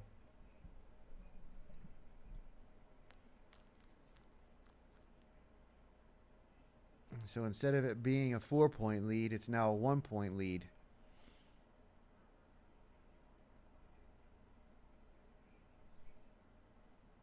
But overall, I mean, the Falcons' defense has played well, and the offense has played well, except for the penalties. Too many false starts, too many, automatic first downs. I mean, how many do they have now? Let's see. 3 first downs by penalties. And they've got 10 penalties for 70 yards, and that's just the ones that have been accepted. They haven't accepted every penalty. All right, let's go, Atlanta. Keep on feeding Bijan. Keep this defense on their heels with the play action. I'm sure they're going to try to key on Kyle Pitts, so here we go. There we go. There we go. Play action, it wasn't there. Just throw it to Bijan and let him make something, and now we're already past the 50-yard line. But they bid on the play action big time. Kyle Pitts was open, too. Kyle Pitts was open.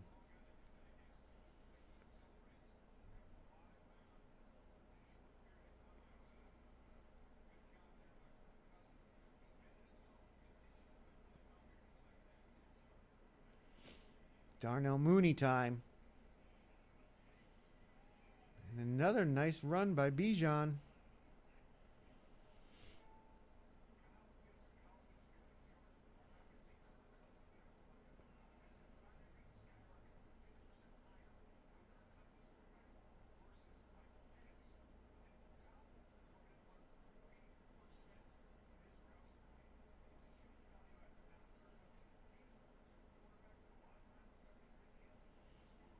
Second and 6 at the 45-yard line. No penalties, please.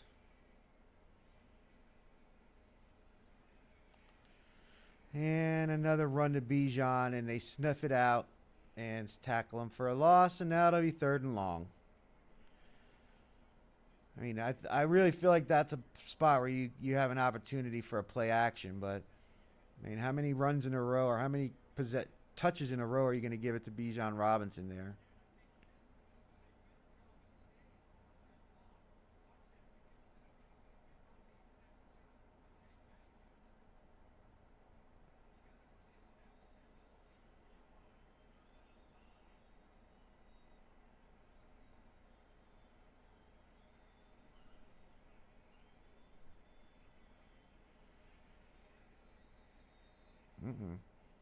And another flag.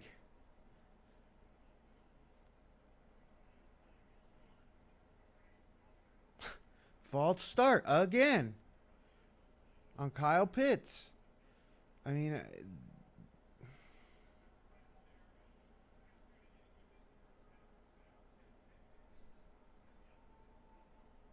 this is a reflection of the preparation throughout the week that they're committing this many procedure penalties.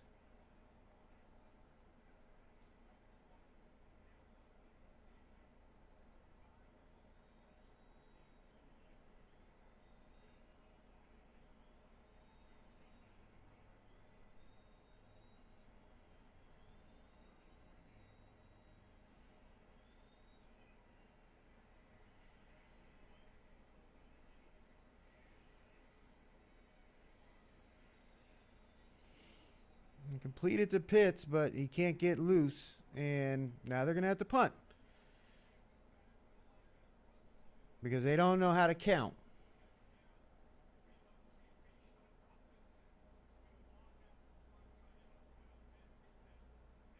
Complete waste of the first possession of the second half because their guys can't count.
Bad start.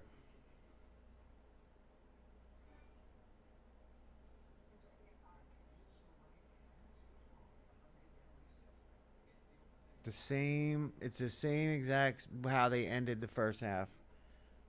Penalties, penalties, penalties.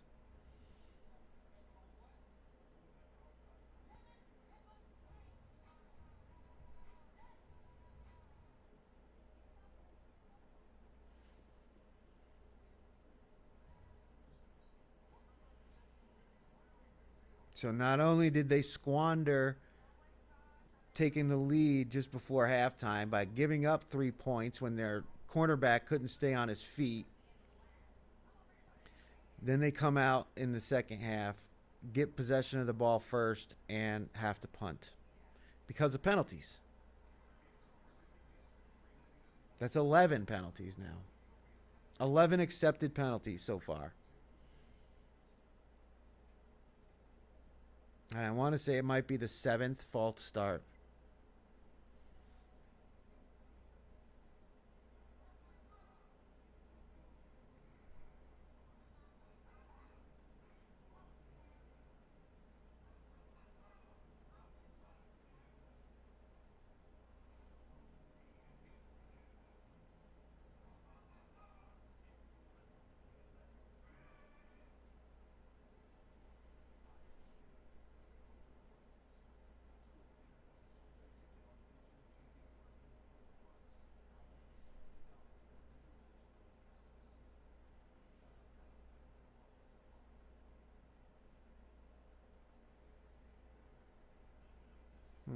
Ybor City.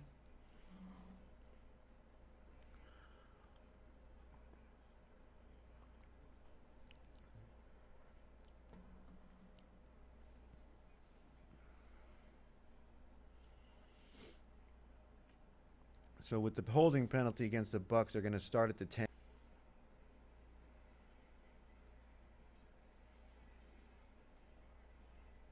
All right, no gain on that play. Jesse Bates up there to make the stop against Irving.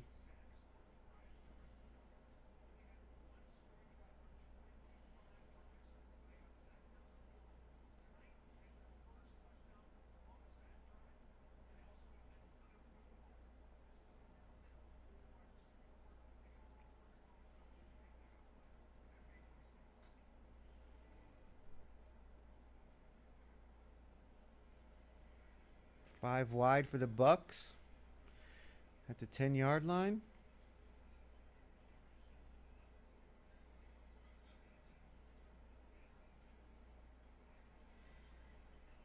And they complete the pass, but short of a first down.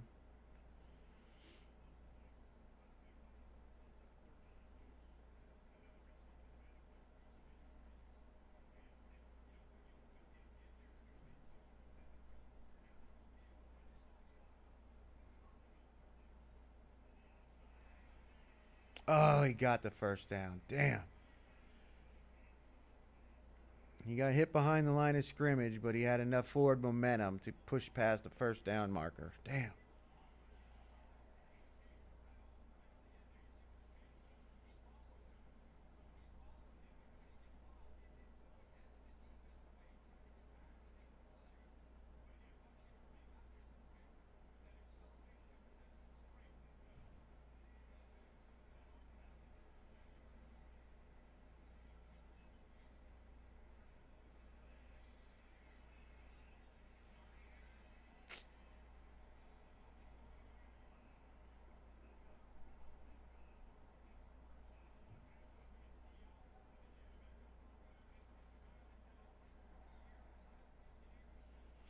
Higabuka with a big catch.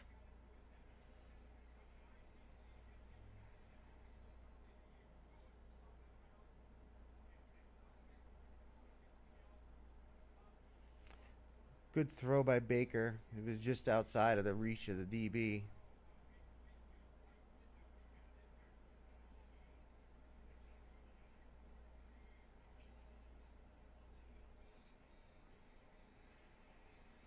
Oh, you got a shot at a pick here. Make the pick. Make the pick. No way. Did Mike Evans make the catch? Oh, my God. He actually took that away from the defender. Oh, my God.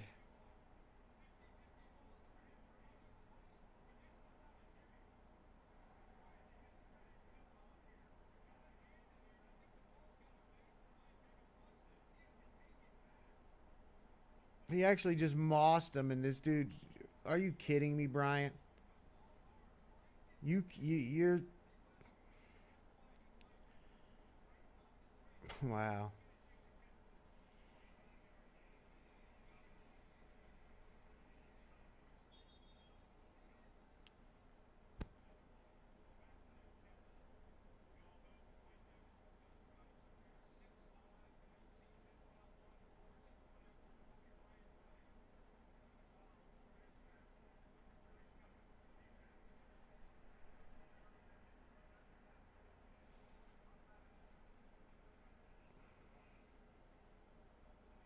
Now they call face mask on the guy who just gave up the big play. That is actually a face mask there. Why do you have your hands all the way up in his face for?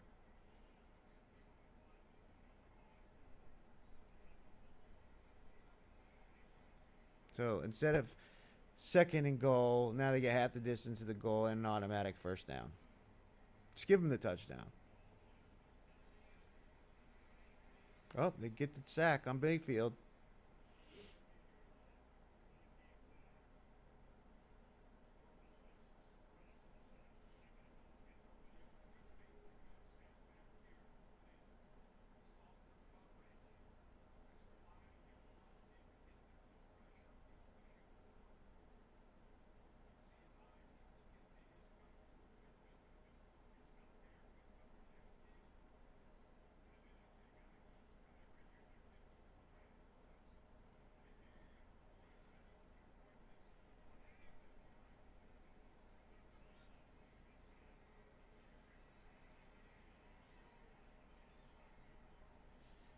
So third and goal now.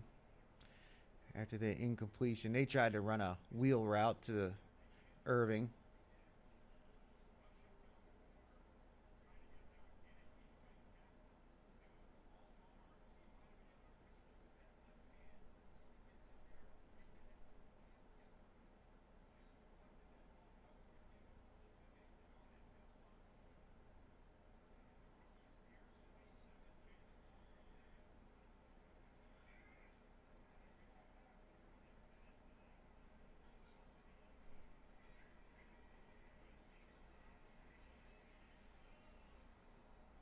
Another fucking flag on the play?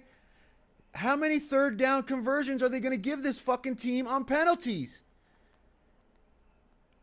I mean, this is not football anymore. Now they call illegal contact. They're inside the fucking 5-yard line. How can it be illegal contact?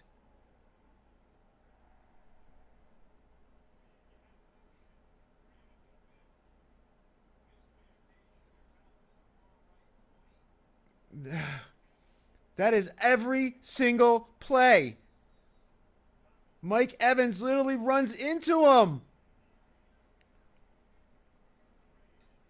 This is bullshit.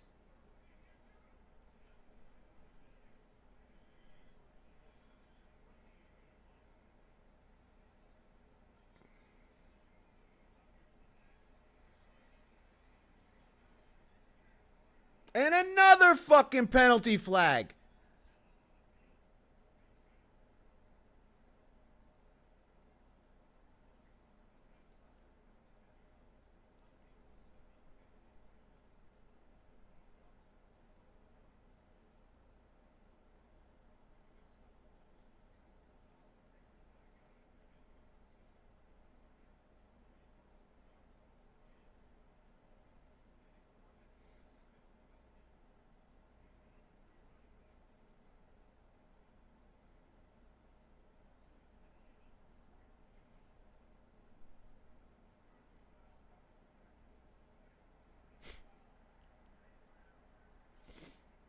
Two penalties.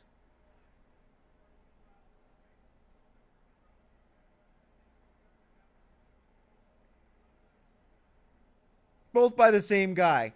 They called him for a face mask and they called him for tripping on the same play.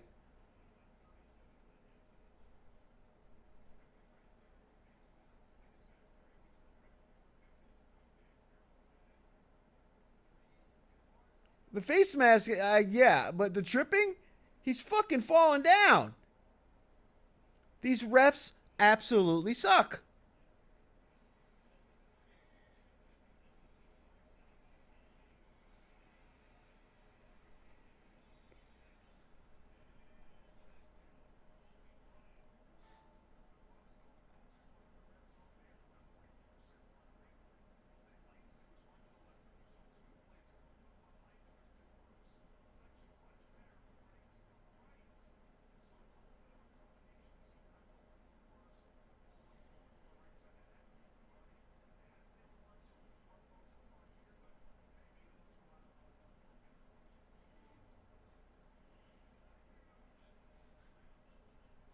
I mean, I just can't believe how many penalties they've called in this game. I mean, eventually they were going to score a touchdown. Of course they did. Of course they did. I mean, you only gave them 37 different opportunities at it.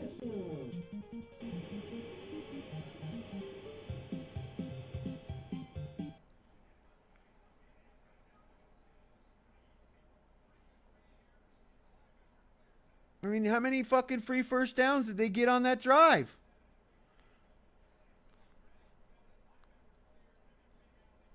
Look at this.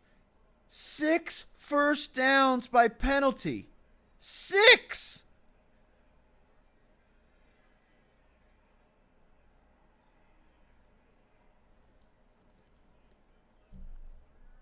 Six first downs from penalties alone. And that's just the ones they've accepted. 14 penalties accepted against the Falcons. We're not even out of the third quarter yet. These referees are fucking high on something.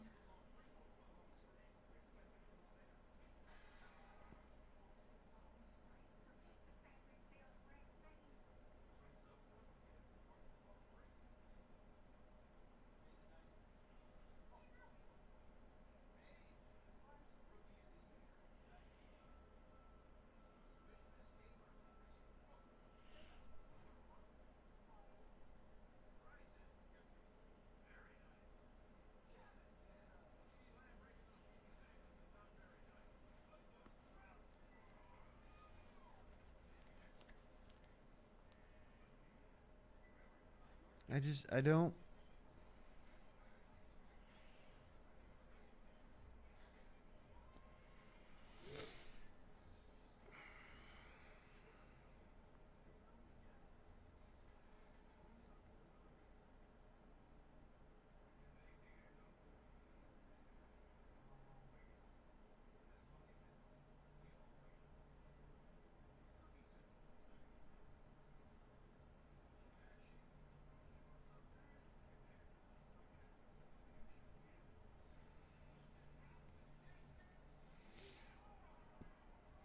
This game is just completely off the rails.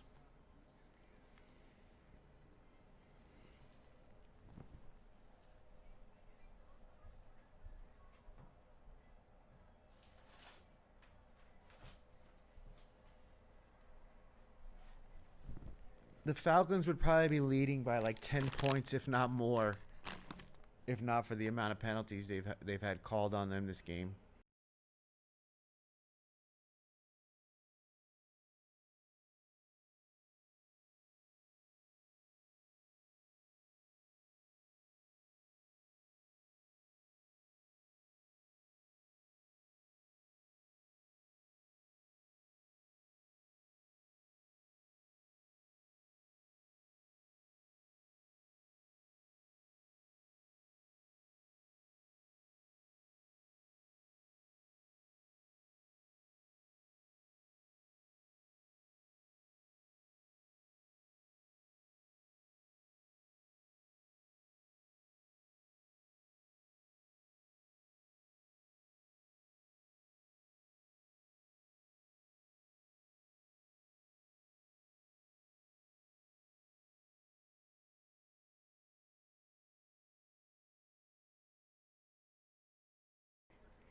Got the honey Dijon chips, kettle corn chips going on. They're pretty good. First time I've had them. Pretty good.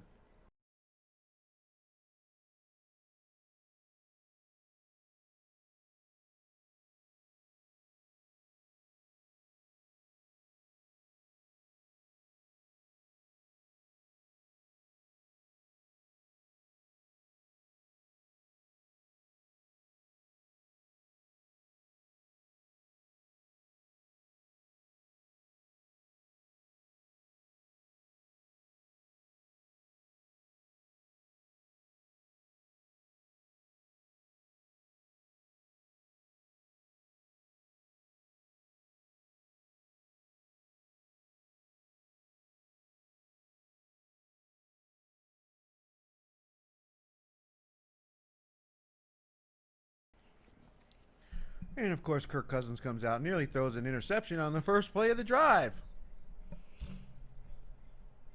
I mean, damn.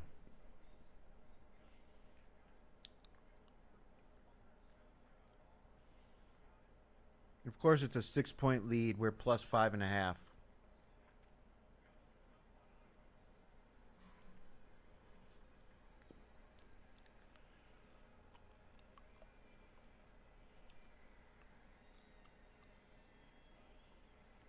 Robinson. Nice move. Nice move. Take it up the field. There we go. Inside Bucks territory.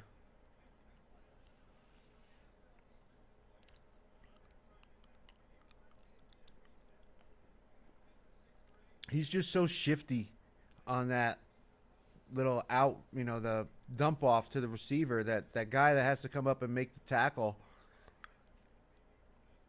It's just so hard for that first guy.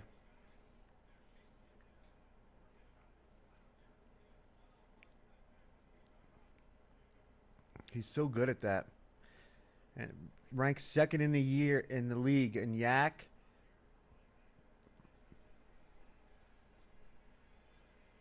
Ooh, got him. Oh my God, he dropped the ball. Oh my God. Sills was wide open. The DB fell down and he fucking dropped the ball. It hit him right in the hands. Right in the hands. Unbelievable. He dropped that ball. Oh my God. It's just not my night. Dude, literally. Wow. Right through his hands. Wide open. All right. First down to Darnell Mooney.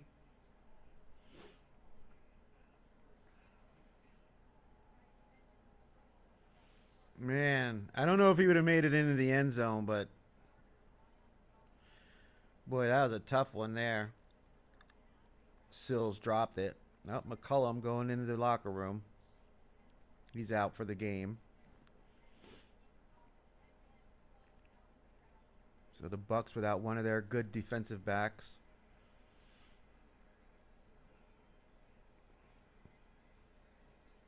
We try to run a fake handoff over the middle pass to Kyle Pitts, and the Bucks snuffed it out. So it's second down and 10.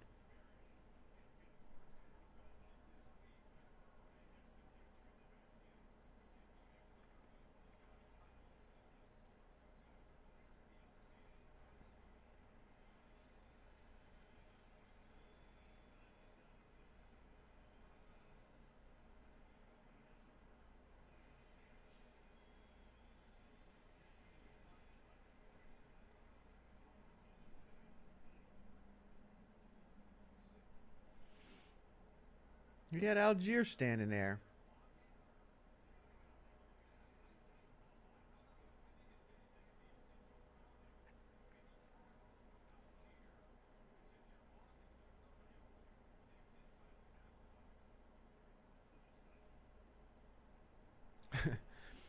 Another penalty. Intentional grounding. Even though the running back is literally standing right there.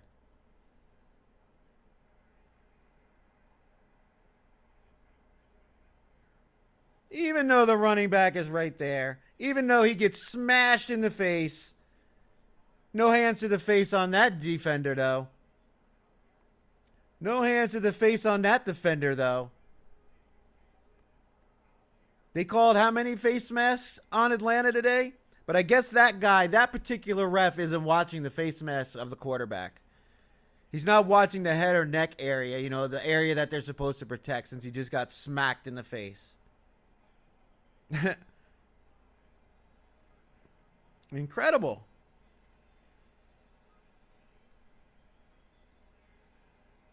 Incredible. And now they're going to not fucking score. 4th and 20, and they're going to have to punt.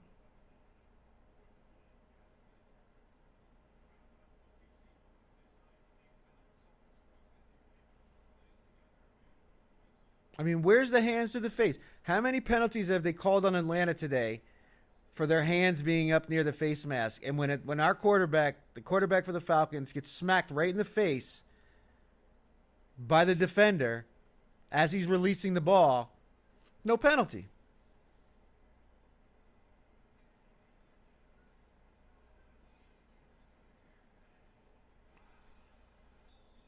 Oh my God. And then the Bucks returner drops the ball, and the Atlanta guys don't get on it, and he gets his own fumble back.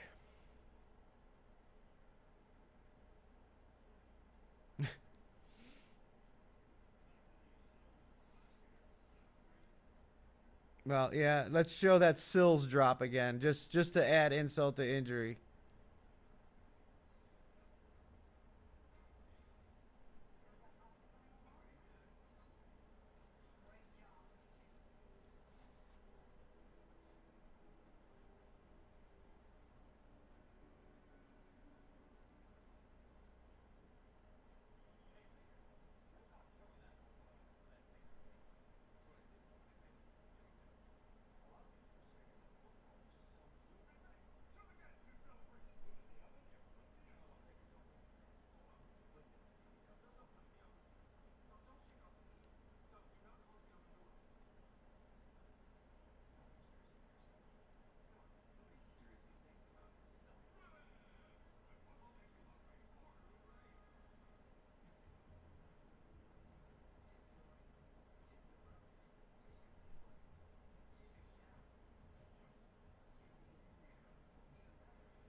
I mean, it's just incredible.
Now you're just starting to see the Atlanta defense get gassed.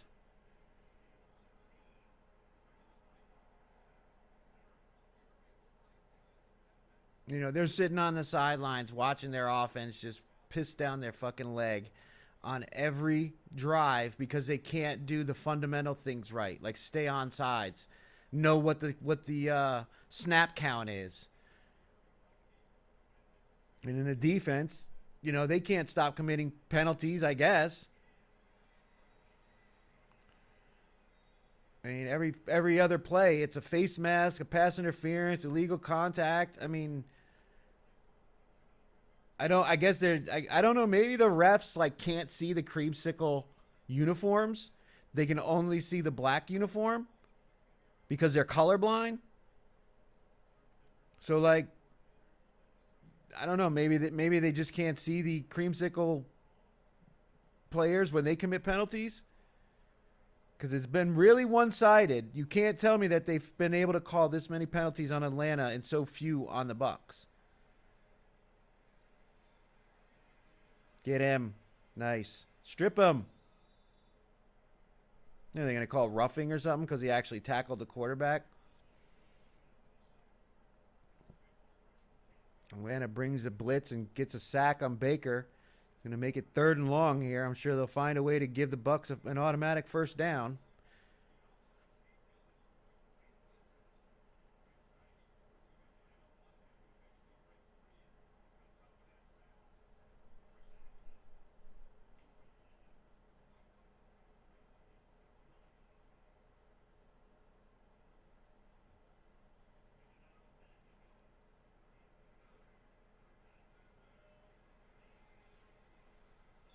And it's incomplete. And the Bucks should punt here on 4th and 12.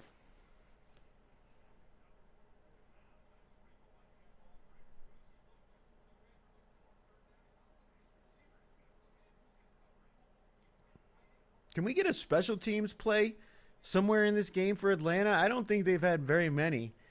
Can we get somebody to return the ball, you know, like a decent amount, maybe even score a touchdown one time? Baker's getting pissed.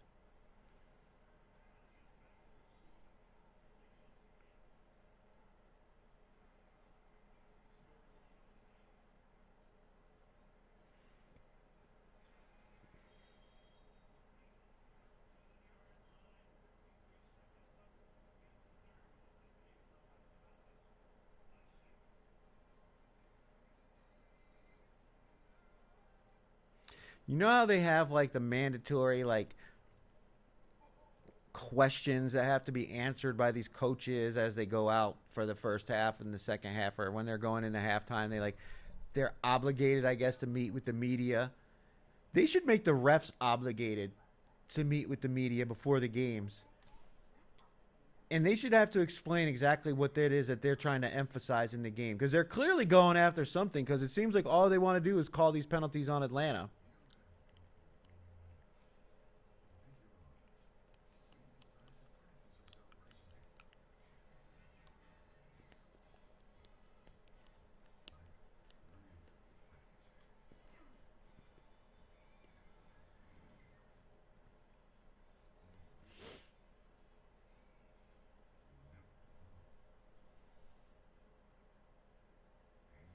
How many do they have now? How many do they have now? Still 6 first downs by penalties that they've accepted. 15 penalties for 100 yards, and yet the Bucks only have 3 penalties for 20 yards. Atlanta's averaging 7.3 yards per play. They're 1 for 6 on third down.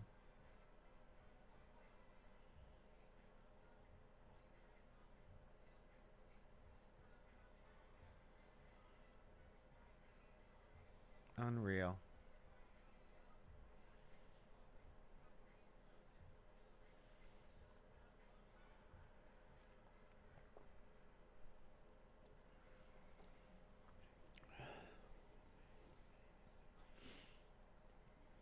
Be sure to hit that like and subscribe button and hit the notification bell so you're notified every time one of our videos, the videos from Dead Money Sports, is uploaded. The NFL contest show is available right here on Dead Money Sports if you want to check that out. We've got the slides going with our picks. We'll also be live on Saturday at 6 p.m. Pacific. We will be doing the selection show to see where we rank in the top 5, and also the final remaining 10 picks for the Circa Survivor contest. Only 10 entries remaining out of 18,600. And several of them have already indicated that they're either playing the Jags or the let me see if we can. Yeah, there we go. We can pull up their site and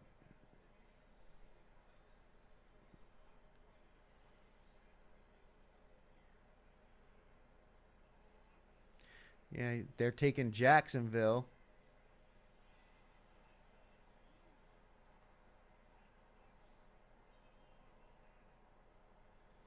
There's no way that's a catch.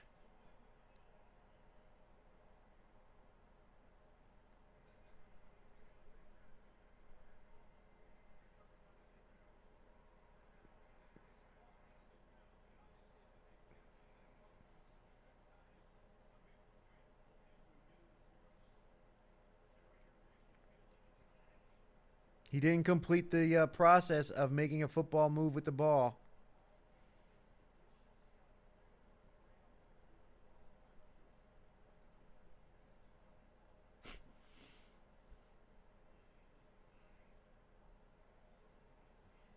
Wow.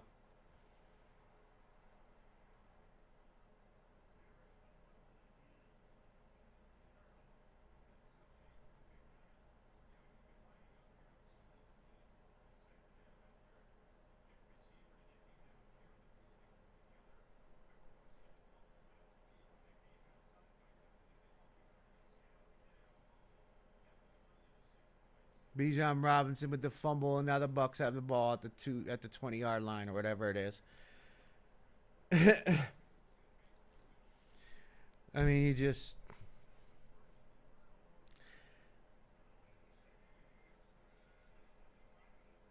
Bijan Robinson makes the catch and the ball pops out of his hands. They call it a fumble. Get him.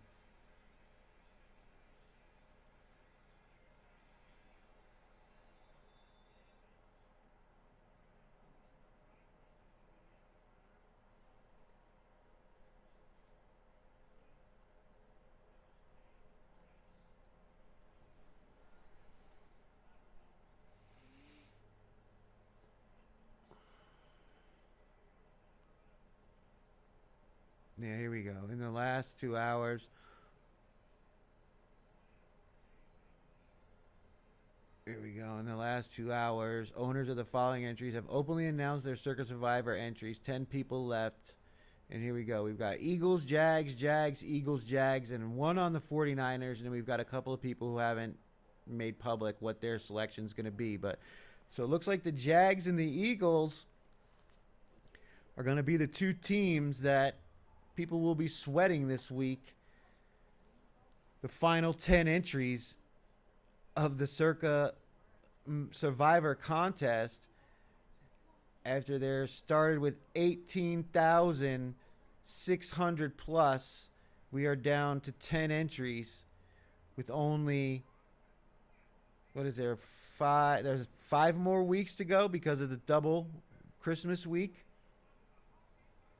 including this week. And then we've got our standings right now with Coin Hop at 50 and 20. Just killing it. Potato Commish, 48.5 points. If we look at the standings right now, where we are in, it's actually less than that, but we are in around 636th place. And if you look at the standings after week 14, these are the final paid positions here, and they are at 42 points. So we are 4 points behind the final group of paid positions. There's 119 people total in the paid positions. It pays the top 100 plus the tied positions.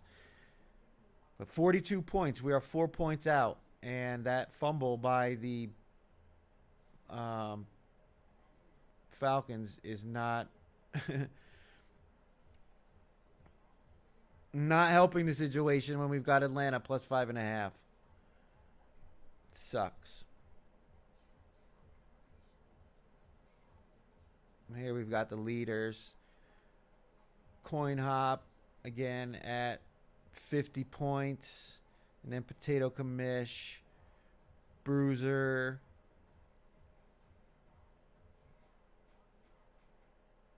for third, and then fourth.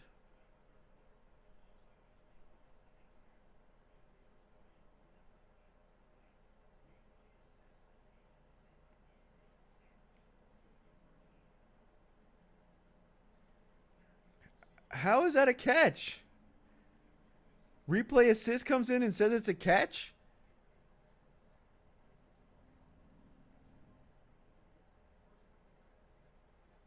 All right. I mean, you just...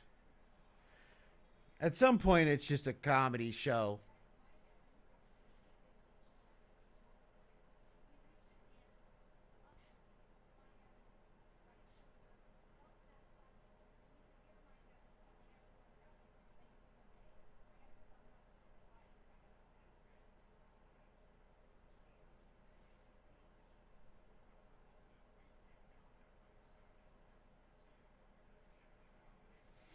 I mean, seriously. They called that a catch.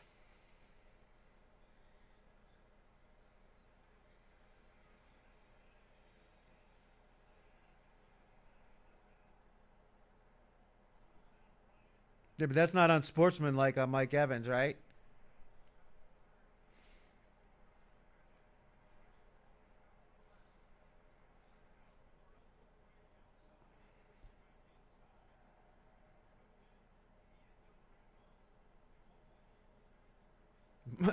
Mike Evans literally grabbed him and spun him around.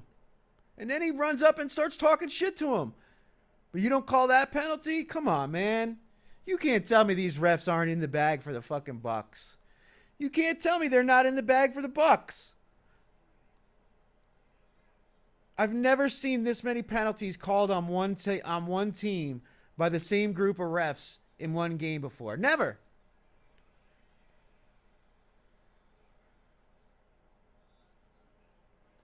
I mean, it's just embarrassing. It's an embarrassing performance by the referees.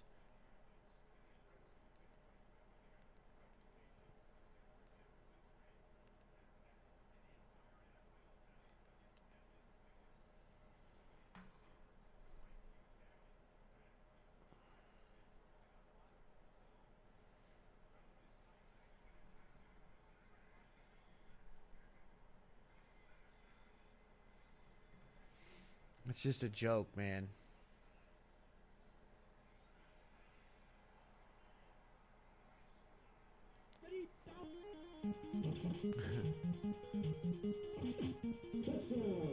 And Godwin with a touchdown, of course.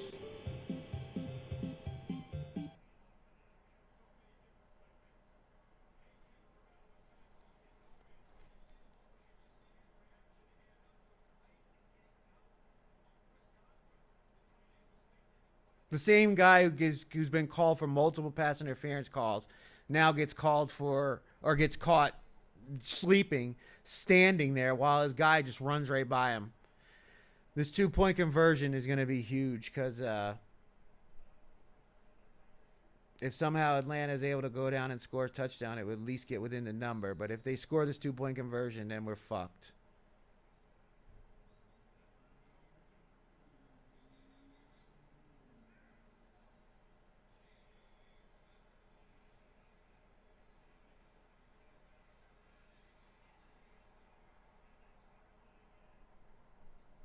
And they got it. Of course they got it.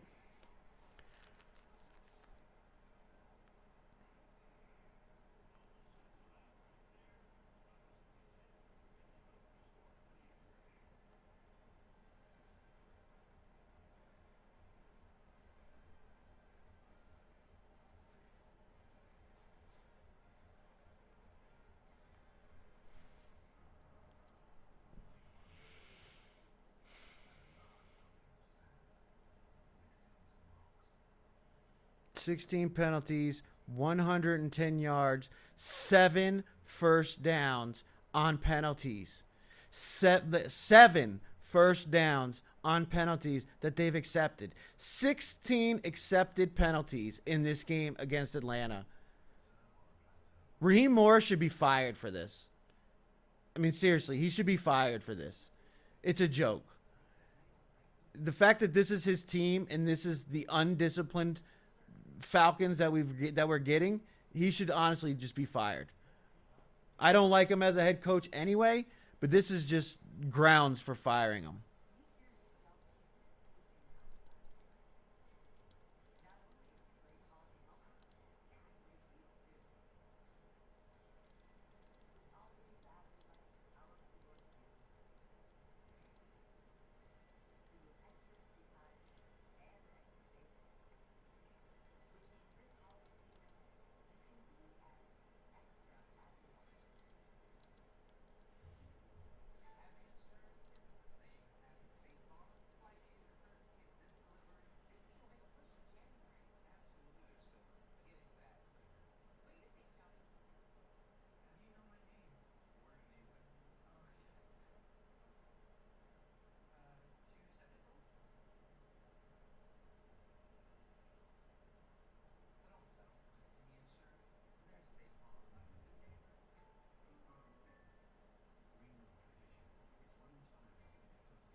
Like, how many times in a row can you give the ball to Bijan Robinson without him being tired? Did you not see the guy get up off the ground, grimacing?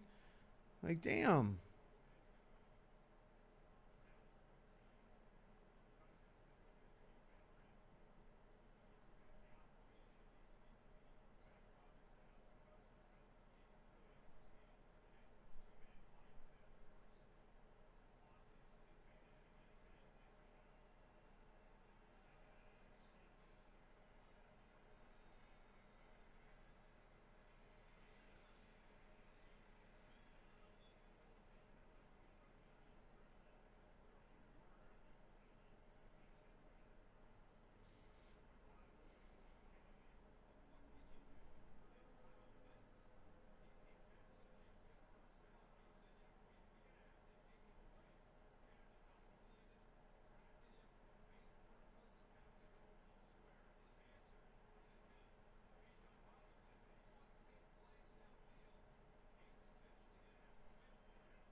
Touchdown, Bijan Robinson. And we still have life, as that was a very fast touchdown.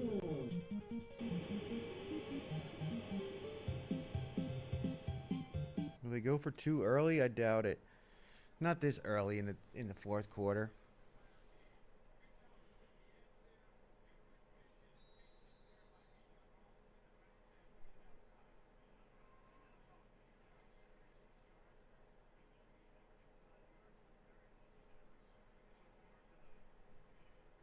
They are going to go for two.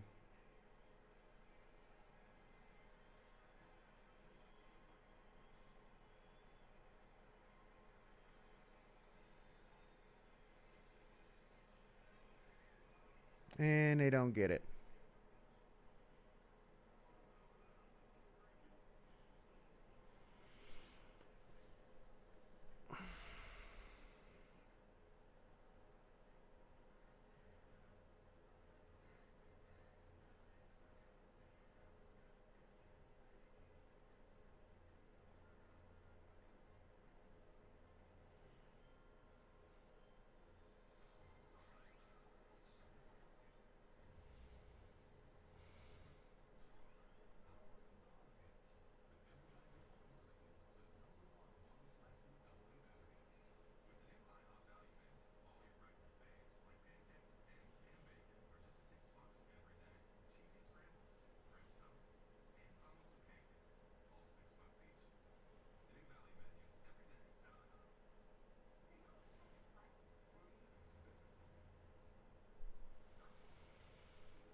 Why do I feel like this game is going to come down to a 2-point conversion?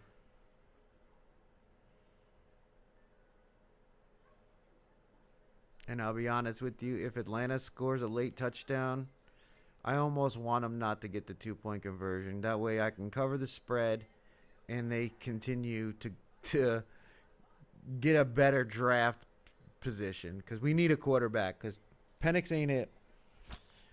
I think that guy has had significant leg injuries almost every year of his career. And ain't getting any better, and he's already in his late 20s. He was an older quarterback coming out of college, so he ain't it. And even when he was playing, he wasn't it.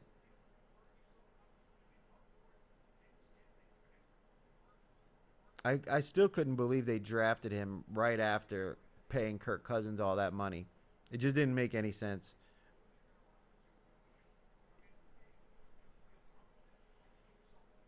All right. Well, Atlanta's defense is going to have to make a stop here and give them a chance at another possession.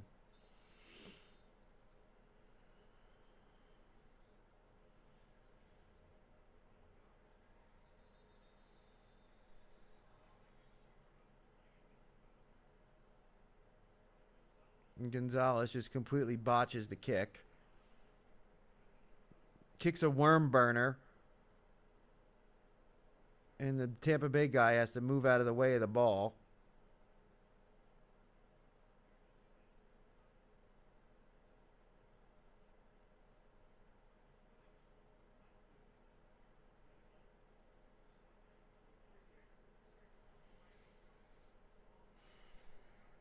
So they just give the Bucks basically the ball at the midfield. Because a guy who practices kicking a football every day of the week, he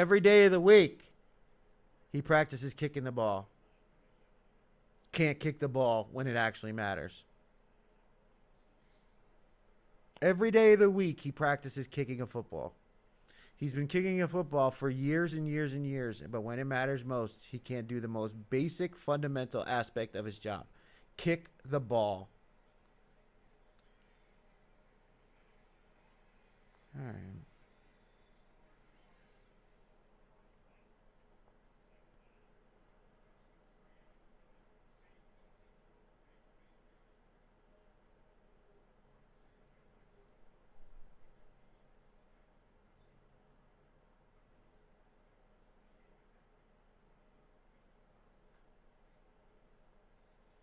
They can't give up a touchdown here.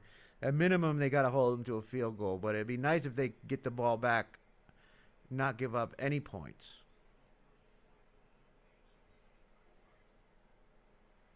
Ugh.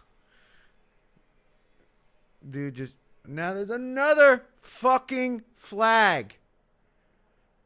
Another fucking flag. Holding on the defense, number 24. AJ Terrell has committed so many penalties in this game. I don't know how he's even in the game anymore.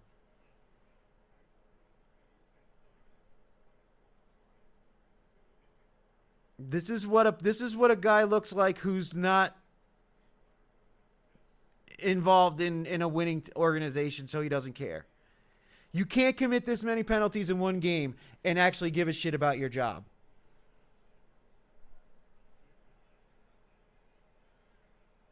Unreal. Unreal. The amount of penalties they've committed. 18 accepted penalties.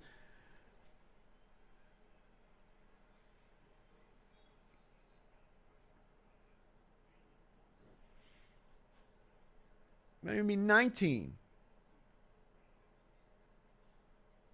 Unreal. That can't be right. 17 for 110. I don't see how that's right. They just got called for a penalty. Gave him a first down. They also had the kick penalty.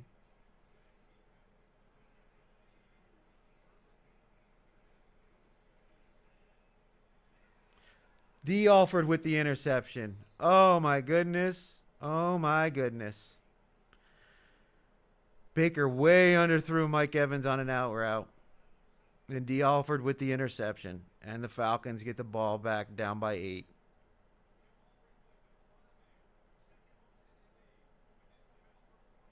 He just breaks off from Godwin, undercuts it.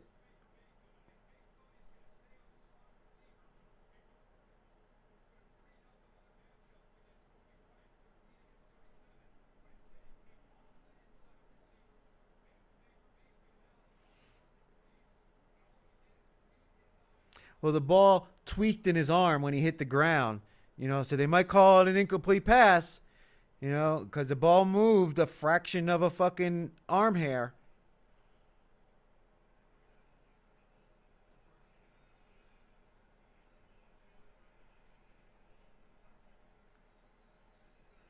There we go. Bijan, nice start to the drive.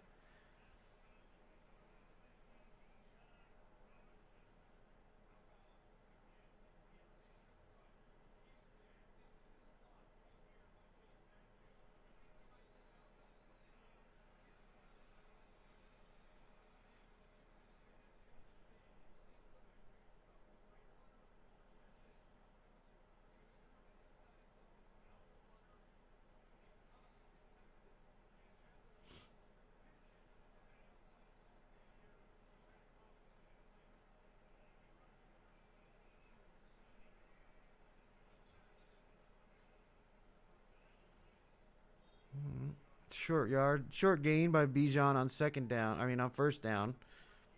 They're at the 50-yard line now.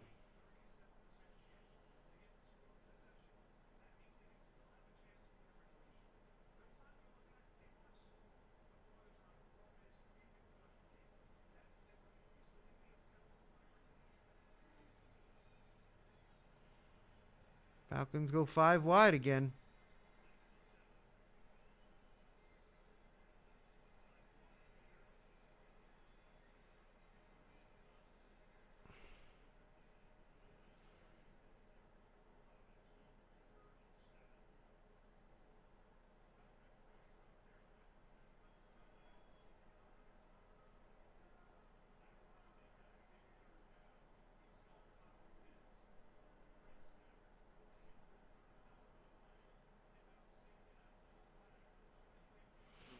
Third and 7.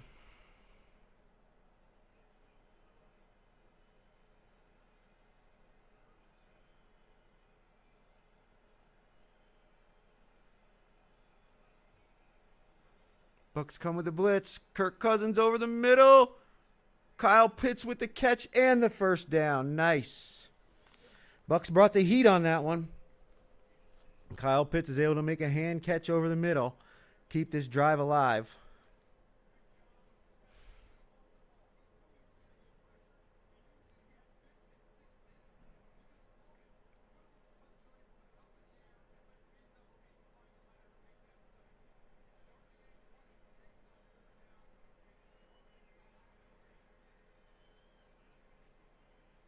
Algier to the outside. Big run, and they're down to the 25-yard line.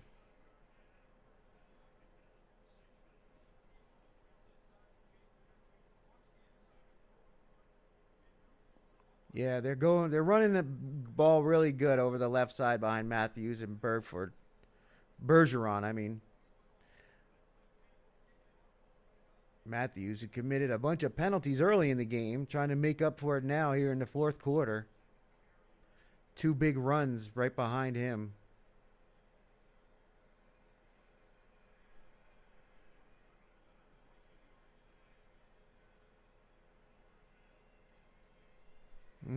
Bijan with a short gain.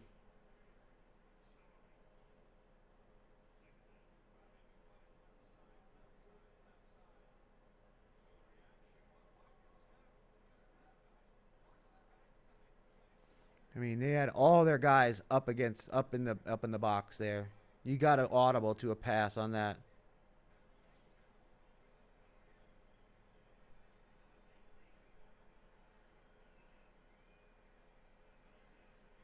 Nice. Mooney over the middle.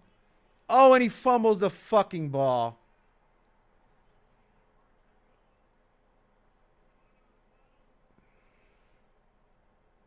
Robinson got it.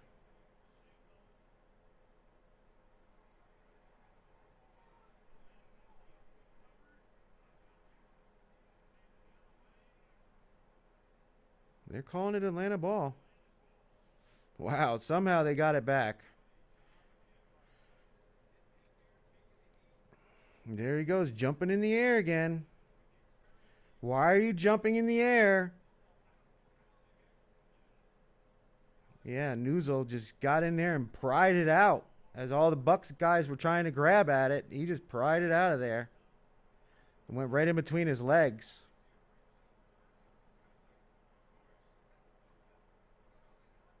One of them big, strong offensive linemen just saved our ass.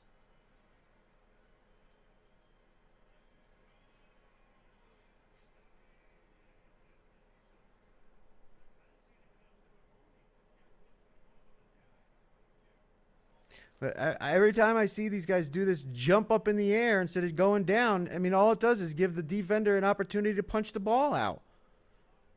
All it does is give him an opportunity to punch the ball out.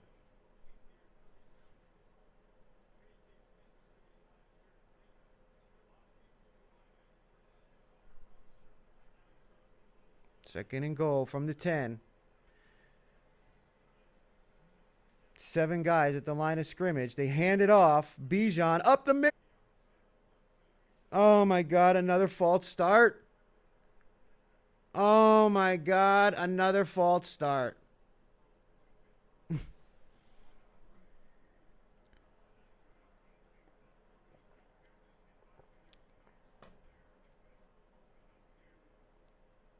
What? They are calling the most ticky-tacky bullshit penalties on Atlanta. I don't know what these referees have against this Falcons team. I don't know why they're calling the penalties that they're calling.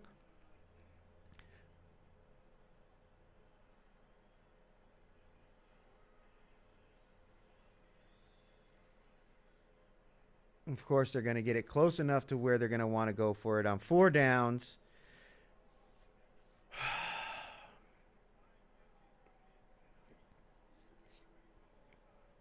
Third and goal from the 7 or 8 yard line.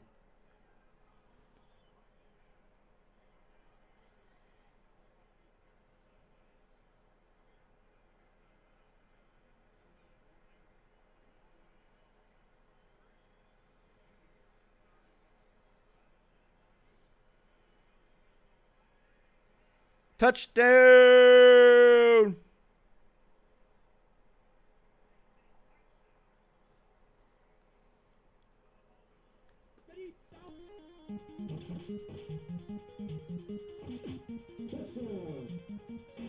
If what Bijan Robinson did earlier was a catch, this is a touchdown. 1. And his ass cheek goes down. That's 2.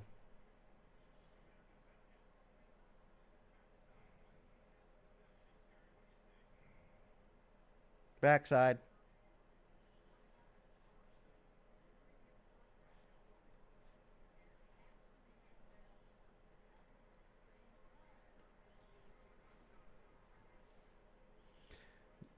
I don't want to see this microscopic bullshit. Let's go.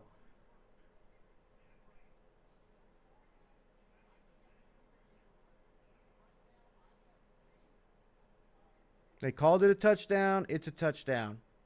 Backside down first. Touchdown. I mean, you don't. It's not the Zabruta film.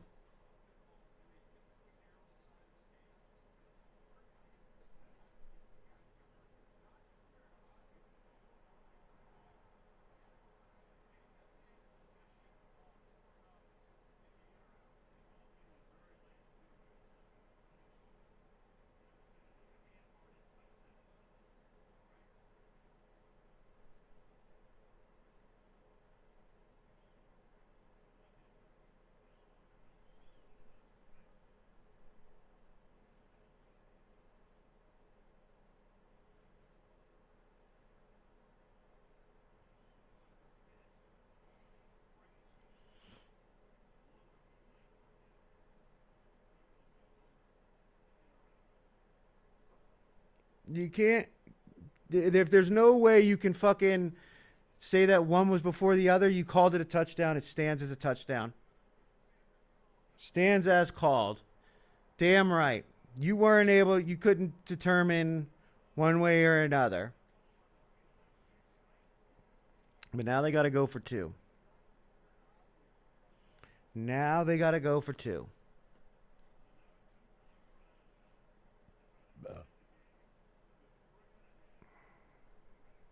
I got to be honest with you. I really don't want them to tie the game.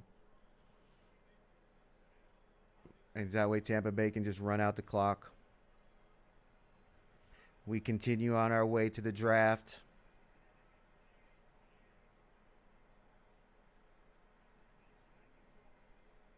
Got him. And it's incomplete. Incomplete. They brought the blitz off the edge. Winfield Jr. got the pressure on Kirk. He just tossed it into the air. Now all the Bucs got to do is get a couple of first downs and the game is over.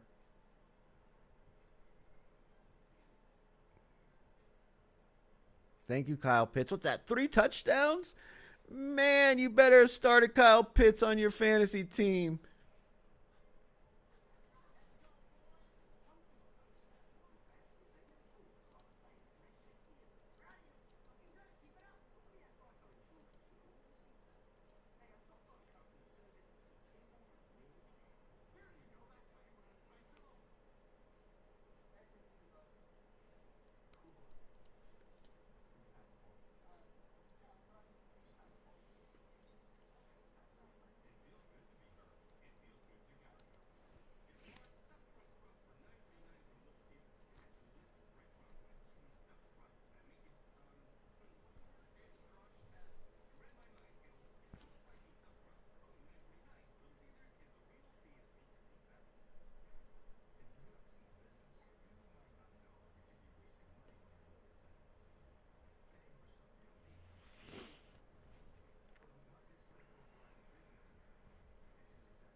$3:34 remaining.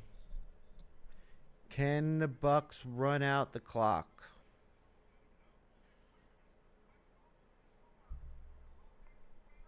Obviously, with 3 timeouts and the 2-minute warning, there's a scenario where the Falcons could get the ball back with an opportunity to kick a field goal. But I really don't want them to win the game. 5 wins, they're eliminated from the playoffs. So any more wins and we're just dropping in the draft at this point. We don't even have our first round draft pick though. I think they traded it, right? Yeah, they traded it away to move up for Pierce. So fuck it. Win.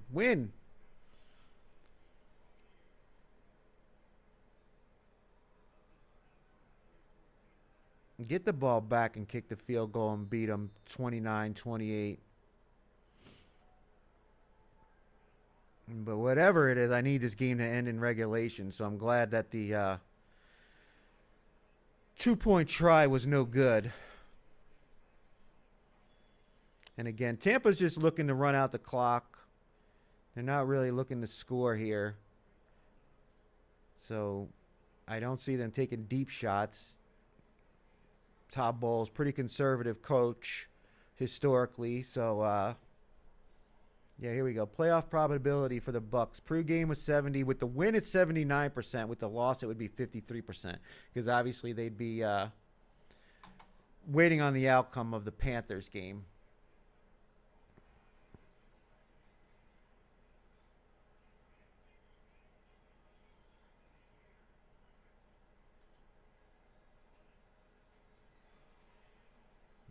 So they run the ball.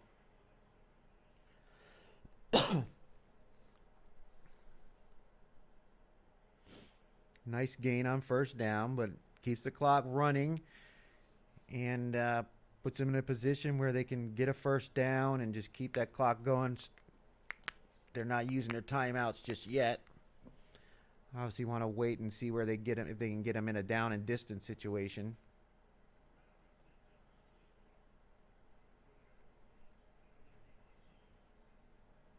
Bucky Irving lined up, Baker under center. And they hand it off again. And it's going to be third down now as they stop them short of the first down. And the way the clock is... oh, they called timeout. All right. I was going to say, otherwise they were going to run it all the way down to the 2-minute warning.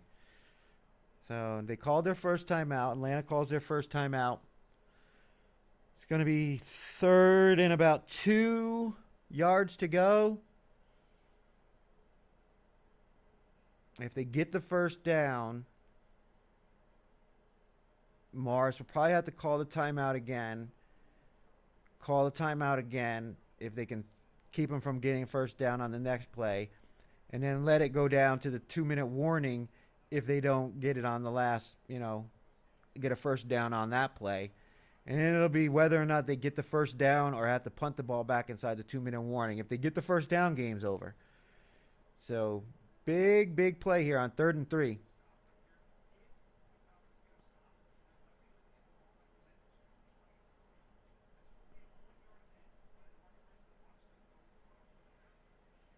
Lined up in the shotgun. Irving off to his right.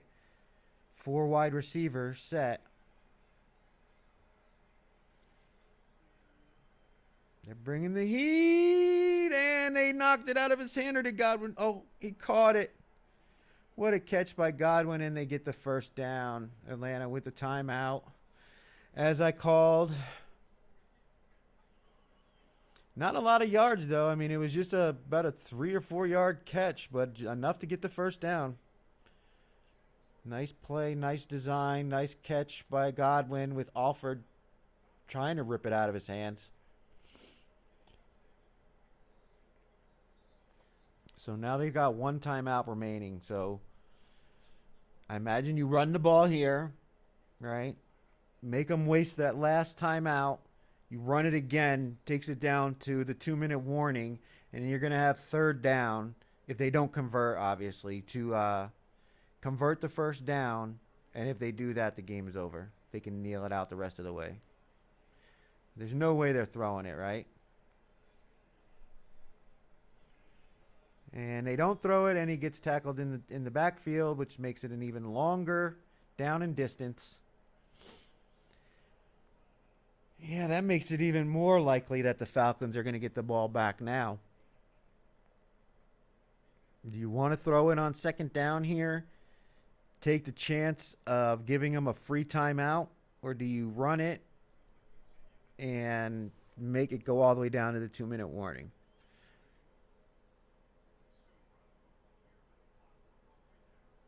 That's what Herb Street's saying too. Run it here and let the clock go all the way down.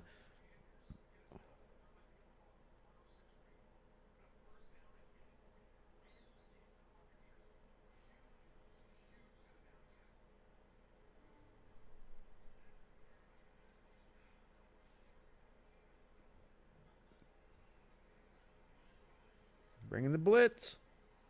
And it's incomplete. So not only did they not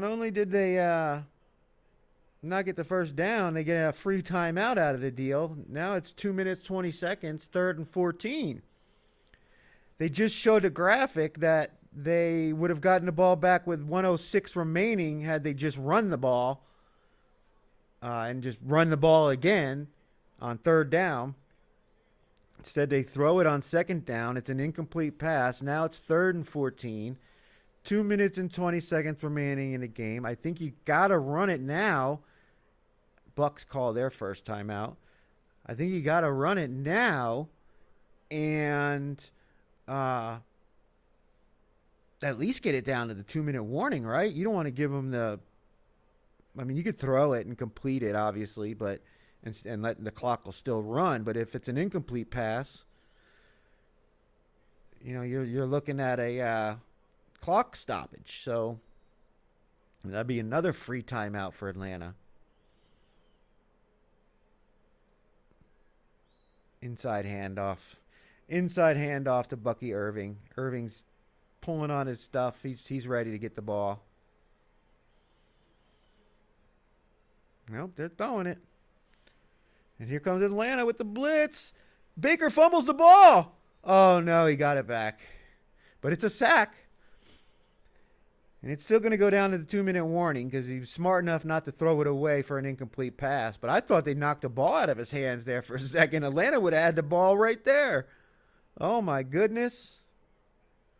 Oh, my goodness.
Yeah, he's going to have a chance for a return here.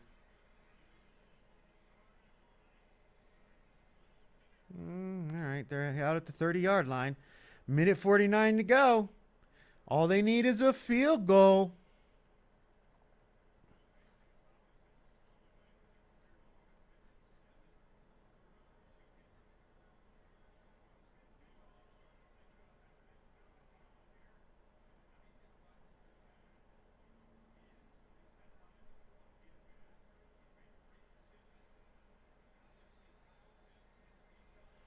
Crush the Bucks' chances of winning the division. Come on, Kirk, go. Let's go, Kirk Cousins. Nice first play. Gets him out to almost midfield. Sills, after that big drop earlier in the game. He's got 4 receptions for 40 yards on 8 targets. Nice catch, though. Yep, he's out at the Falcons' 47-yard line, so right around midfield-ish. They need about, let's say, 25 more yards, maybe. 5, 10, 15, let's call it 20 yards to at least be on the fringe of field goal range. Want to get it in a little bit closer there. Let's not leave the Bucks any time. Oh, no, Kirk Cousins with the sack, fumble, and I think Tampa Bay might have it.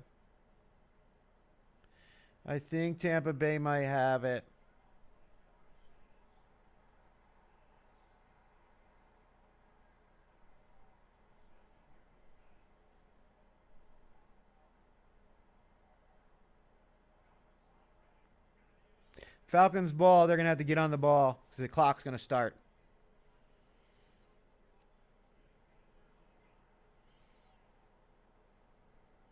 Clock will start. The clock's got to start. Yeah, who was that? Diaby? Yeah, that ball was out all day.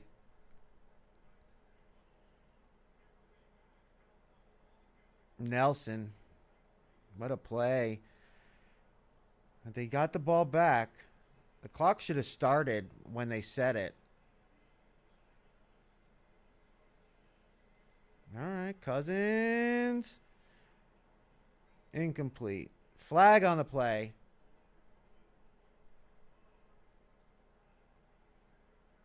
Holding on the offense.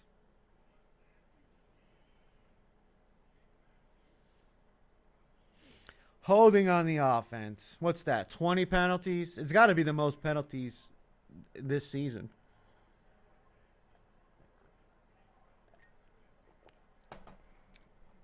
I mean, you almost are glad to get the down back, honestly, because the incomplete pass would have probably been better. They were already behind the sticks because of the fumble recovery. Now they have an extra down to get maybe a cheap first down on a penalty. You think the refs will throw the flag on Tampa Bay here? Probably not.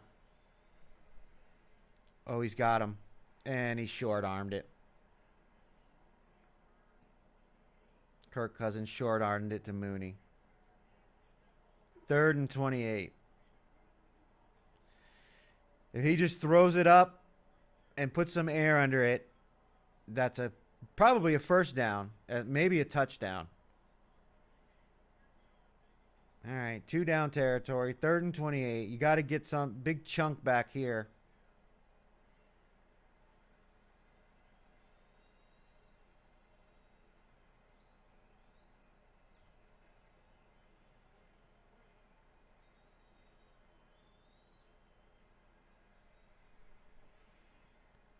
All right, so they dump it off to Pitts.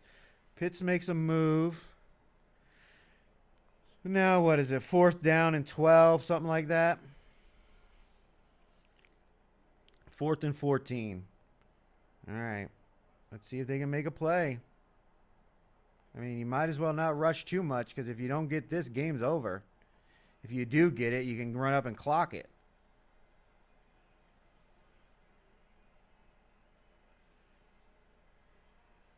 They got the first down. Oh, my God. They got the first down. They're in field goal range. Oh, my God. They're in field goal range. Sills with the catch. They're going to come up and spike it. Yeah, they come up and spike it. They are at the 41-yard line of Tampa Bay. Oh, my God. How'd they get that first down? Yep, he just went right past the sticks. Nice catch. Nice catch. Penalty on Tampa Bay now. They're going to get free yards. I think there might have been 12 men on the field. Yeah, 12 men on the field.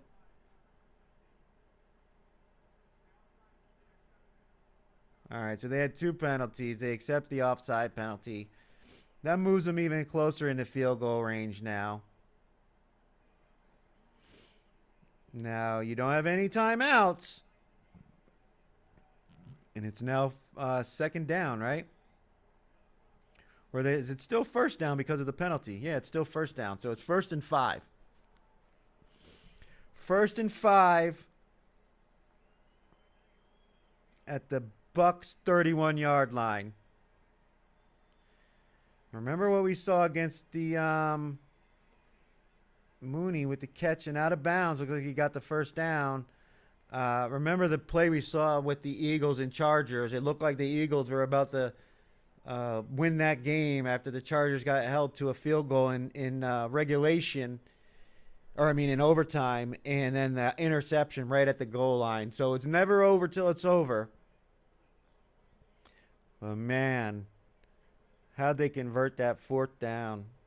3rd and 28, 4th and 14, and they somehow convert it for a first down. 24 seconds to go.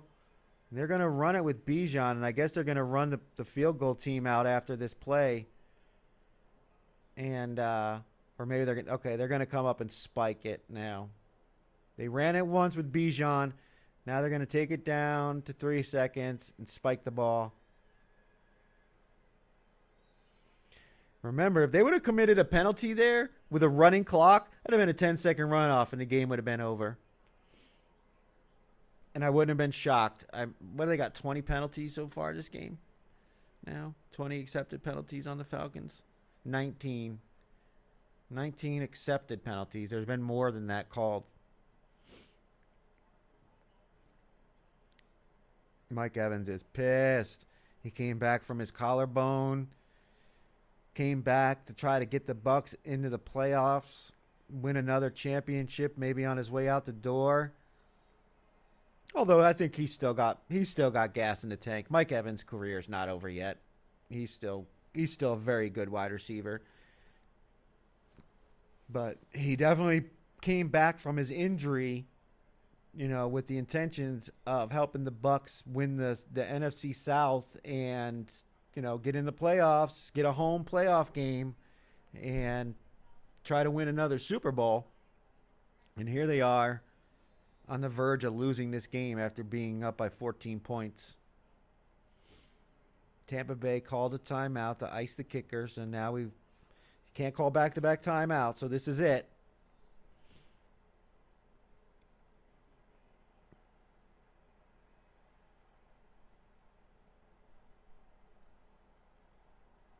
We haven't had good luck with kickers this year, I can say that.